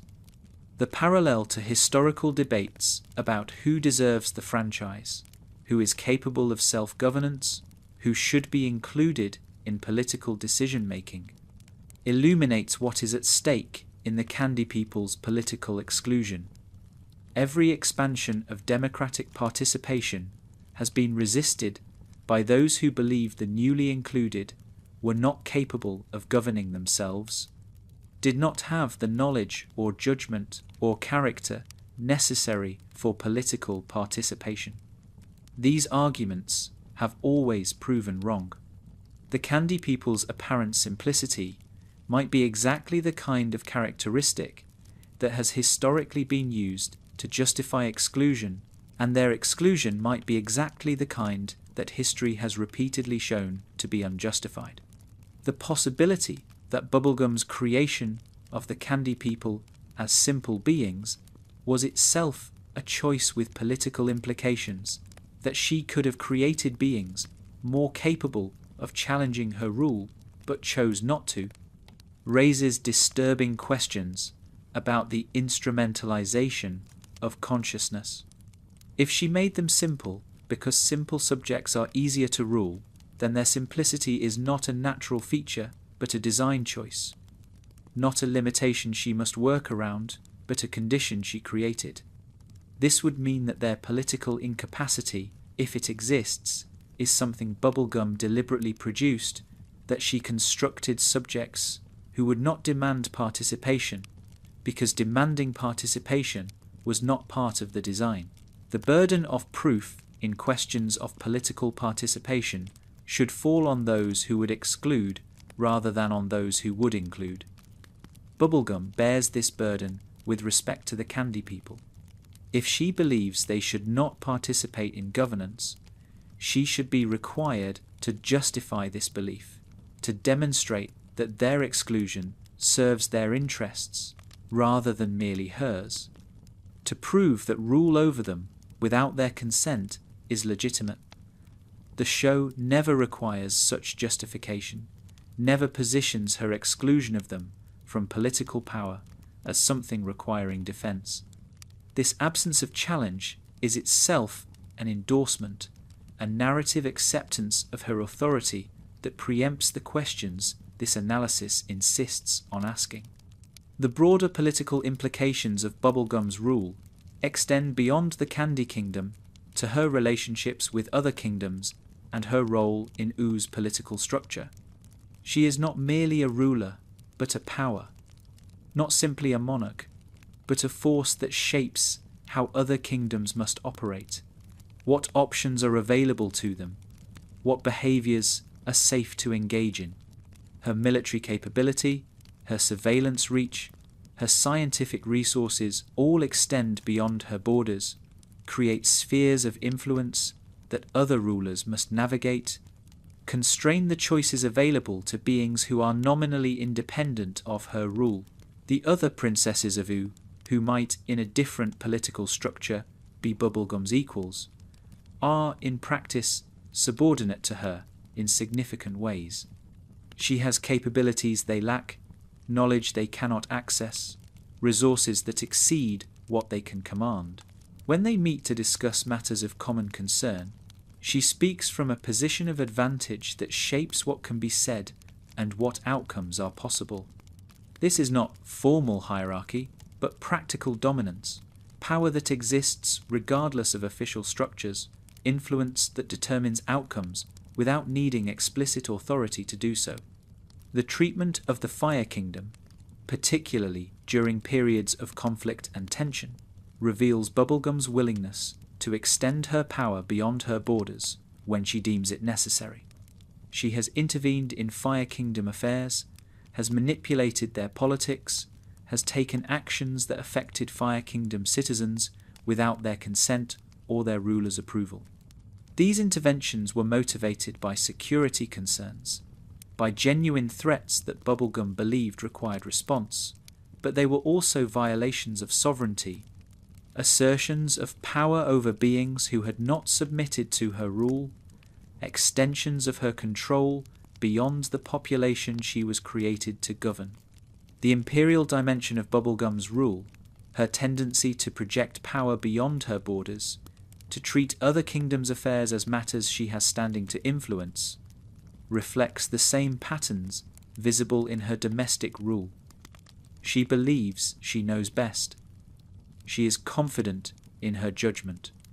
She is willing to act on that confidence even when her actions affect beings who have not consented to her authority. The scope is larger, extending beyond the Candy People to other populations, but the logic is the same. Bubblegum decides what is necessary and acts accordingly, regardless of whether those affected by her actions have any say in the matter.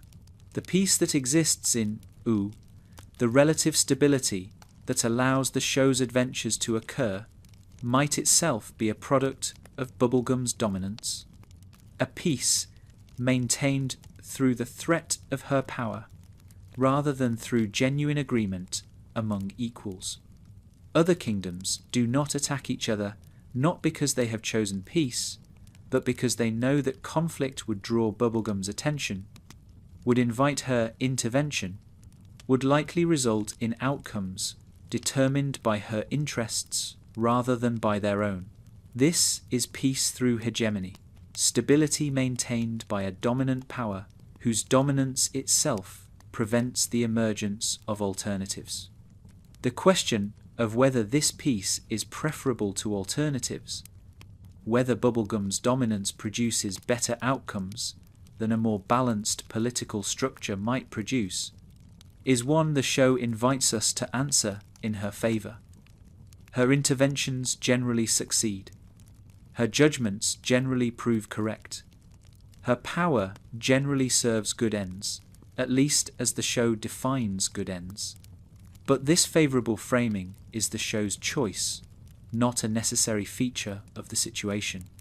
A different framing might emphasise the costs of her dominance, the alternatives foreclosed, the possibilities eliminated by her concentration of power. The peace she maintains is purchased at a price, and the show's reluctance to examine that price does not mean the price is not being paid. The specific instances of Bubblegum's imperial overreach deserve documentation, because they reveal the extent of her influence and the willingness with which she exercises it. Her intelligence operations extend throughout Ooh, gathering information about other kingdoms, monitoring potential threats, tracking individuals across borders. Her military capability provides the backdrop against which all other kingdoms must make decisions, shapes what is possible by defining what is permitted. Her scientific resources create dependencies as other kingdoms come to rely on technologies she controls, on solutions she provides, on knowledge that flows primarily in one direction. The Fire Kingdom provides the clearest example of Bubblegum's willingness to intervene in other kingdoms' affairs. her history with Flame Princess, her manipulation of the Fire Kingdom's political situation, her strategic maneuvering in conflicts that were not hers, all demonstrate a view of sovereignty that treats other kingdoms' independence as contingent on her judgment about whether that independence should be respected. When she decided intervention was necessary, she intervened. When she decided manipulation was required, she manipulated. The Fire Kingdom's autonomy existed at her pleasure, was real only so long as she chose not to violate it. The long-term effects of living under the shadow of Bubblegum's power, of knowing that any decision might draw her attention and her intervention, shape how other kingdoms must operate in ways that are difficult to see but pervasive in their effects. Self-censorship, the anticipation of her reaction, becomes part of how other rulers make decisions. Avoiding her displeasure becomes a factor in choices that should be made on other grounds. Her power constrains without needing to be explicitly exercised, shapes outcomes without needing to intervene, controls without needing to command. This ambient dominance is perhaps more troubling than direct intervention because it is so difficult to identify and resist. The alternative to hegemonic peace is not necessarily war, but could be a genuine balance of power, a system in which multiple kingdoms check each other's ambitions, in which no single ruler has the capability to dominate, in which stability emerges from equilibrium rather than from the dominance of one. Such a system would have its own dangers, would not be utopia, would involve conflicts and tensions that Bubblegum's dominance currently suppresses. But it would also involve genuine independence, real sovereignty, the ability of each kingdom to determine its own path without needing to consider how the dominant power would respond. The peace Bubblegum provides forecloses this alternative, makes it unthinkable, treats it as danger rather than as possibility. The question of whether Bubblegum's hegemony is good for OO overall, whether the benefits of stability outweigh the costs of dominance, depends on values that the show does not make explicit. If stability is the highest value, if the prevention of conflict matters more than the preservation of autonomy, then her dominance might be justified. If autonomy matters, if the right of kingdoms to determine their own paths is valuable independent of outcomes, then her dominance is a violation regardless of the peace it produces.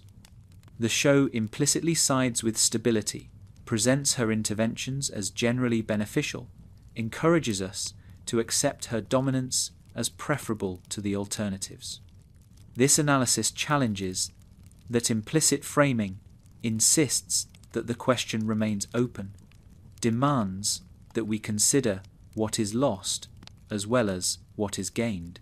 The historical parallels to real-world hegemony, to empires that claimed to provide peace and stability while suppressing alternatives, are uncomfortable but illuminating. Every dominant power claims to serve the interests of those it dominates, to provide benefits that justify the costs of submission, to maintain order that would collapse without its continued rule. These claims are sometimes true and sometimes false, but they are always self-serving, always produced by the dominant power to justify its own dominance. Bubblegum's claims to serve OO through her hegemony should be evaluated with the same skepticism we would apply to any dominant power's self-justification.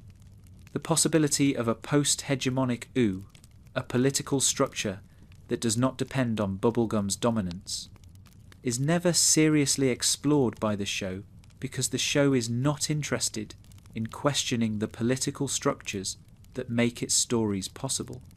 But this possibility is worth imagining as a way of illuminating what the current structure costs. A OO of genuine equals, where kingdoms balanced each other and no single power could dominate, would look different from the ooh we see. It might be more chaotic, more conflictual, more dangerous in certain ways. But it would also be more free, more autonomous, more genuinely self-determining for the kingdoms that currently exist in Bubblegum's shadow. The defense of Bubblegum that runs through any attempt to read her critically emphasizes the genuine goods she provides, the real threats she faces, the difficulty of the position she occupies. This defense deserves serious engagement because it is not entirely wrong. Bubblegum does provide genuine goods. The Candy Kingdom is protected. Its citizens are cared for in many ways. Threats that would otherwise devastate are neutralized by her capabilities and judgment. The threats she faces are real. Ooh is a dangerous place, filled with beings who would harm the Candy people if given the opportunity, requiring the kind of vigilance and power that Bubblegum maintains. The position she occupies is genuinely difficult. Ruling any society involves trade-offs, requires choices between competing goods, forces, decisions that will inevitably harm someone regardless of how they are made. Acknowledging these points does not require abandoning the critique, but situating it properly. The question is not whether Bubblegum provides goods or faces challenges. She clearly does both. The question is whether the methods she uses are justified by those goods and challenges, whether the harm she causes is proportionate to the harm she prevents, whether alternatives exist that would achieve similar goods at lower cost. The defense establishes that the question is complicated. It does not establish that the answer favors Bubblegum. The comparison to real-world rulers facing similar challenges is instructive because it reveals how readily we accept from sympathetic fictional characters what we would condemn from real political leaders. A ruler who surveilled citizens, created beings to serve specific purposes, abandoned those who proved inconvenient, maintained military dominance over neighbors, and manipulated relationships for strategic advantage would not typically be celebrated as a hero regardless of what goods their rule provided. We would recognize these behaviors as authoritarian, as violations of rights we consider fundamental, as evidence of character flaws that no amount of good outcomes would fully excuse. Bubblegum receives different treatment, not because her behaviors are different, but because the narrative positions us to see them differently. The goods Bubblegum provides are real, but not unique to her methods. Protection could be provided without surveillance. Stability could be maintained without hegemonic dominance. The Candy people could flourish without being denied political participation. Other ways of organizing society exist, have been tried, have sometimes succeeded in achieving goods comparable to what Bubblegum provides through less problematic means. Her methods are not necessary. They are chosen, reflect her preferences, serve her interests in maintaining the particular kind of control she has established. The goods justify some exercise of power. They do not justify the particular exercise of power she has chosen. The threats Bubblegum faces are real, but not as overwhelming as her response to them suggests. Yes, Ooh is dangerous. Yes, the Candy people are vulnerable. Yes, terrible things would happen if no one protected them. But the level of military capability she has developed, the extent of surveillance she maintains, the degree of control she exercises, all exceed what these threats would require if response were proportionate.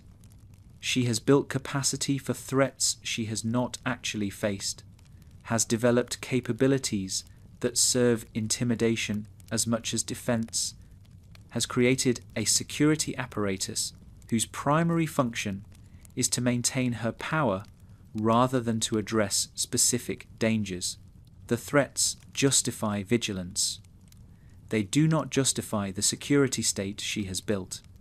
The difficulty of her position is real, but does not excuse the specific choices she has made within that position. Ruling involves trade-offs. Bubblegum has consistently resolved those trade-offs in favor of her own power, her own judgment, her own control. She has chosen surveillance over privacy, manipulation over honesty, control over autonomy, dominance over equality. These choices reflect who she is, not what her position required. Another ruler in her position might have chosen differently, might have found ways to protect the Candy people without denying them political agency, might have maintained security without creating a surveillance state. Her choices are hers, and she is responsible for them.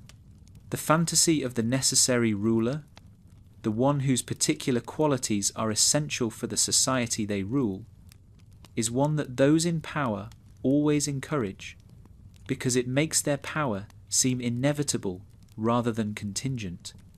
Bubblegum benefits from this fantasy.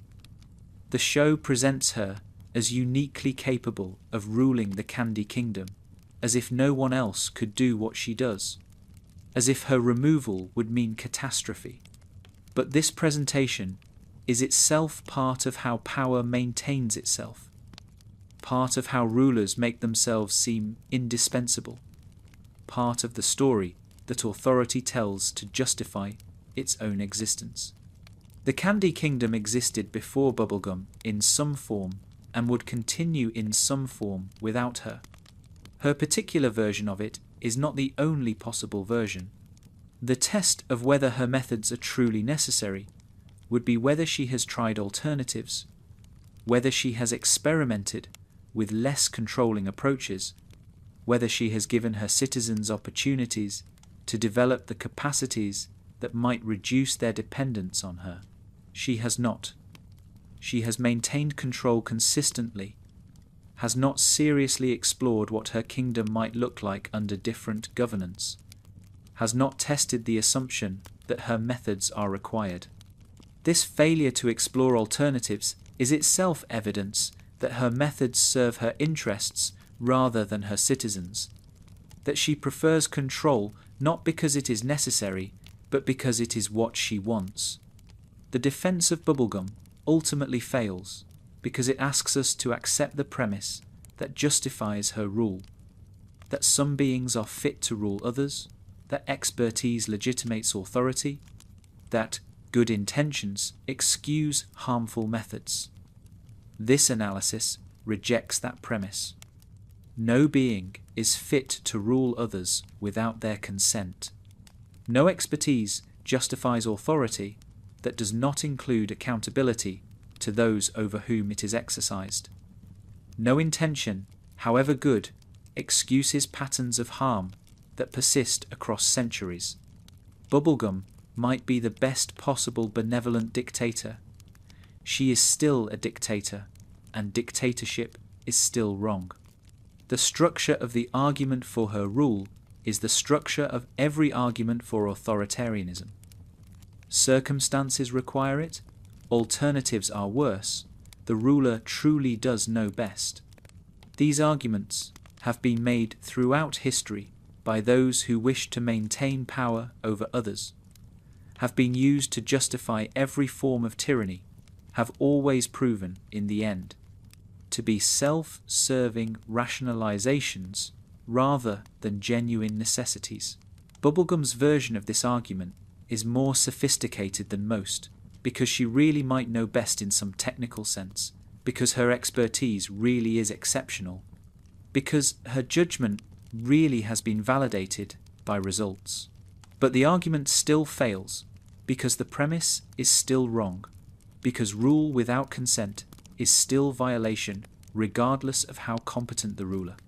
The question of what an ethical Bubblegum would look like, what version of her character would preserve her virtues while abandoning her vices, illuminates by contrast what is wrong with the Bubblegum we actually have. An ethical Bubblegum would share power rather than concentrating it, would educate her citizens rather than keeping them dependent, would subject her decisions to oversight rather than maintaining sole authority, would treat the beings she creates as persons rather than as instruments. These changes are imaginable. They do not require transforming her into a different character. They require only that she apply to her political relationships the respect she claims to feel for her citizens. The cumulative picture that emerges from this analysis is of a character who embodies the dangers of concentrated power, even when that power is wielded with apparent good intention. Bubblegum is intelligent, capable, genuinely committed to the well-being of her subjects as she understands it. She is not malicious, not cruel for cruelty's sake, not motivated by the desire to harm. And yet she has harmed, consistently and significantly, through the exercise of power that she believed was justified, through methods she believed were necessary, through choices she believed were right. Her villainy is the villainy of the benevolent dictator, the enlightened despot, the ruler who knows best and acts accordingly, regardless of what those ruled might think or want. This form of villainy is more dangerous than obvious malice because it is harder to recognize and resist. The cruel tyrant reveals themselves through their cruelty, generates opposition through their obvious harm, creates the conditions for their own overthrow by making enemies of those they abuse. The benevolent dictator conceals themselves through their benevolence, prevents opposition by providing genuine goods, maintains power by making subjects grateful for rule they might otherwise resist. Bubblegum's candy people do not rebel because they have been made to depend on her, have been given enough goods to accept the costs, have been shaped from creation to see her rule as natural and necessary. Her power is more stable than any tyrant's because it is experienced as care rather than oppression. The specific harms traced through this analysis, surveillance, instrumental creation, abandonment, manipulation, military dominance, imperial overreach, are not incidental to Bubblegum's character, but central to it. They are not mistakes she has made, but patterns she has established, not aberrations from an otherwise benevolent rule, but the very substance of that rule.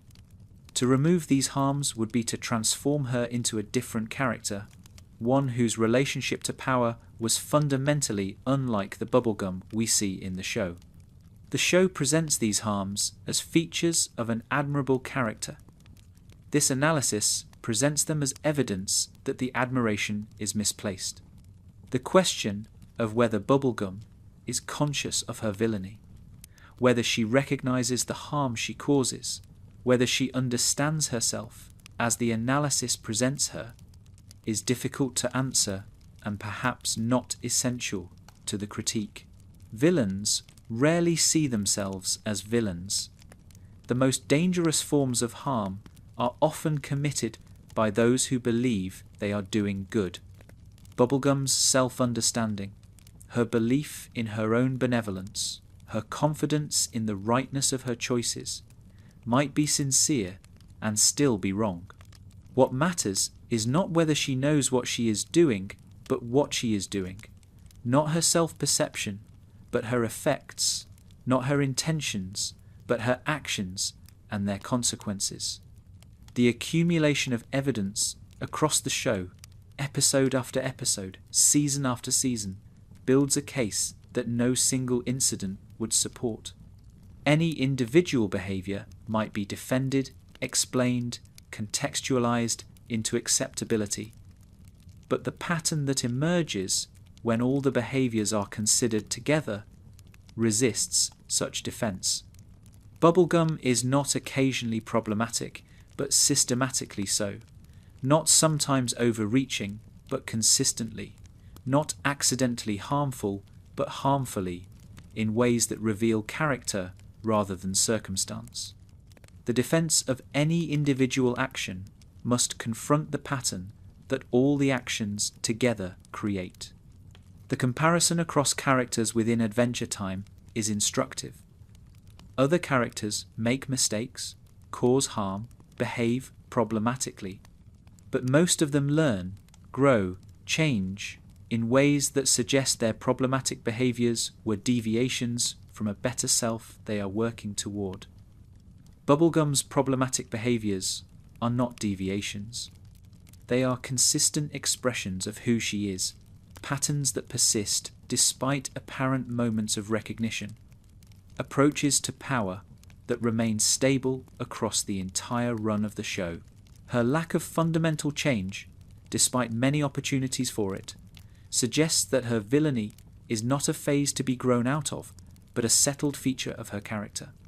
The narrative function of a villain in most stories is to provide opposition for heroes to overcome, to embody dangers that protagonists must defeat, to represent values that the story condemns. Bubblegum does not serve this function because she is not framed as villain. Her narrative function is protagonist, supporter, love interest, ally. This mismatch between her function and her substance is part of what makes her so interesting to analyze. She acts like a villain while serving as an ally, does harmful things while receiving sympathetic framing, embodies dangers while being celebrated as heroic. The dissonance between what she does and how she is framed is the central tension this analysis has traced. The show's other villains provide contrast that illuminates Bubblegum's distinctive form of villainy. The Lich is pure destruction, evil without complexity, a threat that simply needs to be stopped. The Ice King is tragic, damaged, ultimately more victim than villain. Various antagonists across the series embody different kinds of threat. None of them share Bubblegum's particular pattern. Genuine care combined with controlling methods, real goods provided through problematic means, villainy that coexists with virtue rather than replacing it. She is unique among the show's characters in this combination, which is why she requires the extended analysis this examination has provided. The emotional response that Bubblegum evokes in viewers, the attachment and affection she generates, is part of what makes her villainy so significant. We do not feel this way about the Lich. We do not have to work to see the Ice King's tragedy. Bubblegum requires effort to see clearly, because we do not want to see her clearly, because clarity would complicate feelings we prefer to keep simple, because villainy is easier to recognize in characters we do not love. The work of this analysis has been to overcome that resistance, to see past the affection, to the patterns beneath, to take seriously what the show prefers to obscure. The broader lessons this analysis offers about sympathetic framing and critical viewing extend beyond Adventure Time to how we engage with media generally. We are constantly invited to accept the perspectives of protagonists, to see through their eyes, to evaluate their actions charitably because we have been positioned to identify with them. This positioning is a choice made by creators reflecting values and assumptions that deserve examination. Bubblegum is framed sympathetically, not because sympathetic framing is the only option, but because someone decided that it should be the option this show would take. Recognizing that framing as a choice, rather than accepting it as natural, is part of what critical viewing requires. The skills developed in analyzing Bubblegum transfer to analysis of power in other contexts. The patterns visible in her rule, the justifications she offers, the harms she causes while believing she helps, are patterns visible in real-world institutions and individuals. Learning to see them in fiction, in a context where the stakes are low and the characters are loved, prepares us to see them in reality, where the stakes are higher and the framing might be even more obscuring. Bubblegum is practice for clearer seeing, a relatively safe opportunity to develop critical capacities that matter in contexts far beyond any animated show. The question of what we do with this clearer seeing, how we respond to having recognized Bubblegum's villainy, remains open. We might continue watching and enjoying Adventure Time while holding our recognition of its problems. We might discuss the show differently, sharing the analysis with others, participating in conversations that take her villainy seriously. We might apply the critical skills developed here to other media, other contexts, other situations where sympathetic framing obscures problematic patterns. The analysis does not prescribe response, but enables it, does not demand particular action, but provides resources for whatever action viewers choose to take. The final question this analysis raises is what it would mean to take Bubblegum's villainy seriously, to watch Adventure Time with full awareness of the patterns identified here, to engage with the show while refusing the framing that protects its princess from critique. This is not a call to stop enjoying the show or to condemn those who love it. Adventure Time is a remarkable artistic achievement, rich with meaning and beauty and emotional depth that exist alongside and sometimes within the problematic elements this analysis has traced. Art does not need to be morally pure to be valuable, and critique does not require rejection. What taking the villainy seriously might mean is holding two truths simultaneously: that Bubblegum is a compelling, sympathetic, in many ways admirable character, and that she is also a villain whose patterns of behaviour cause harm that her sympathetic framing obscures. These truths are not contradictory. Real people contain similar multiplicities, are capable of both good and harm, deserve both appreciation and critique. Bubblegum is a complex character, and complexity includes the villainy that simpler readings would prefer to ignore. The show itself, in its best moments, gestures toward this complexity. Episodes that question Bubblegum's methods, that show her confronting the harm she has caused, that force her to reckon with perspectives her authority usually excludes, suggest that the creators are not entirely unaware of the patterns this analysis identifies. These episodes do not fully develop the critique, do not produce lasting change, do not fundamentally alter the show's sympathetic framing, but they provide resources for readings like this one, textual evidence that supports seeing Bubblegum as this analysis sees her. The value of this analysis lies not in definitively proving Bubblegum is a villain, as if such proof were possible for a fictional character, but in offering a way of seeing that might be useful beyond the specific case. The patterns visible in Bubblegum's rule, the methods she uses, the harms she causes, the justifications she offers, are patterns visible in power structures throughout fiction and reality. Learning to see them here, in a character we are positioned to love, develops the capacity to see them elsewhere, in contexts where the stakes are higher and the framing is similarly obscuring. The benevolent dictator is a persistent fantasy, the dream that the right person with the right knowledge could rule justly without the messy complications of democracy, without the inefficiencies of participation, without the risks of letting people make their own mistakes. Bubblegum embodies this fantasy and, through careful analysis, reveals its dangers. She is what the benevolent dictator actually looks like: controlling, manipulative, certain of her own rightness, causing harm while believing she is helping. The fantasy promises good rule. The reality delivers authoritarian control.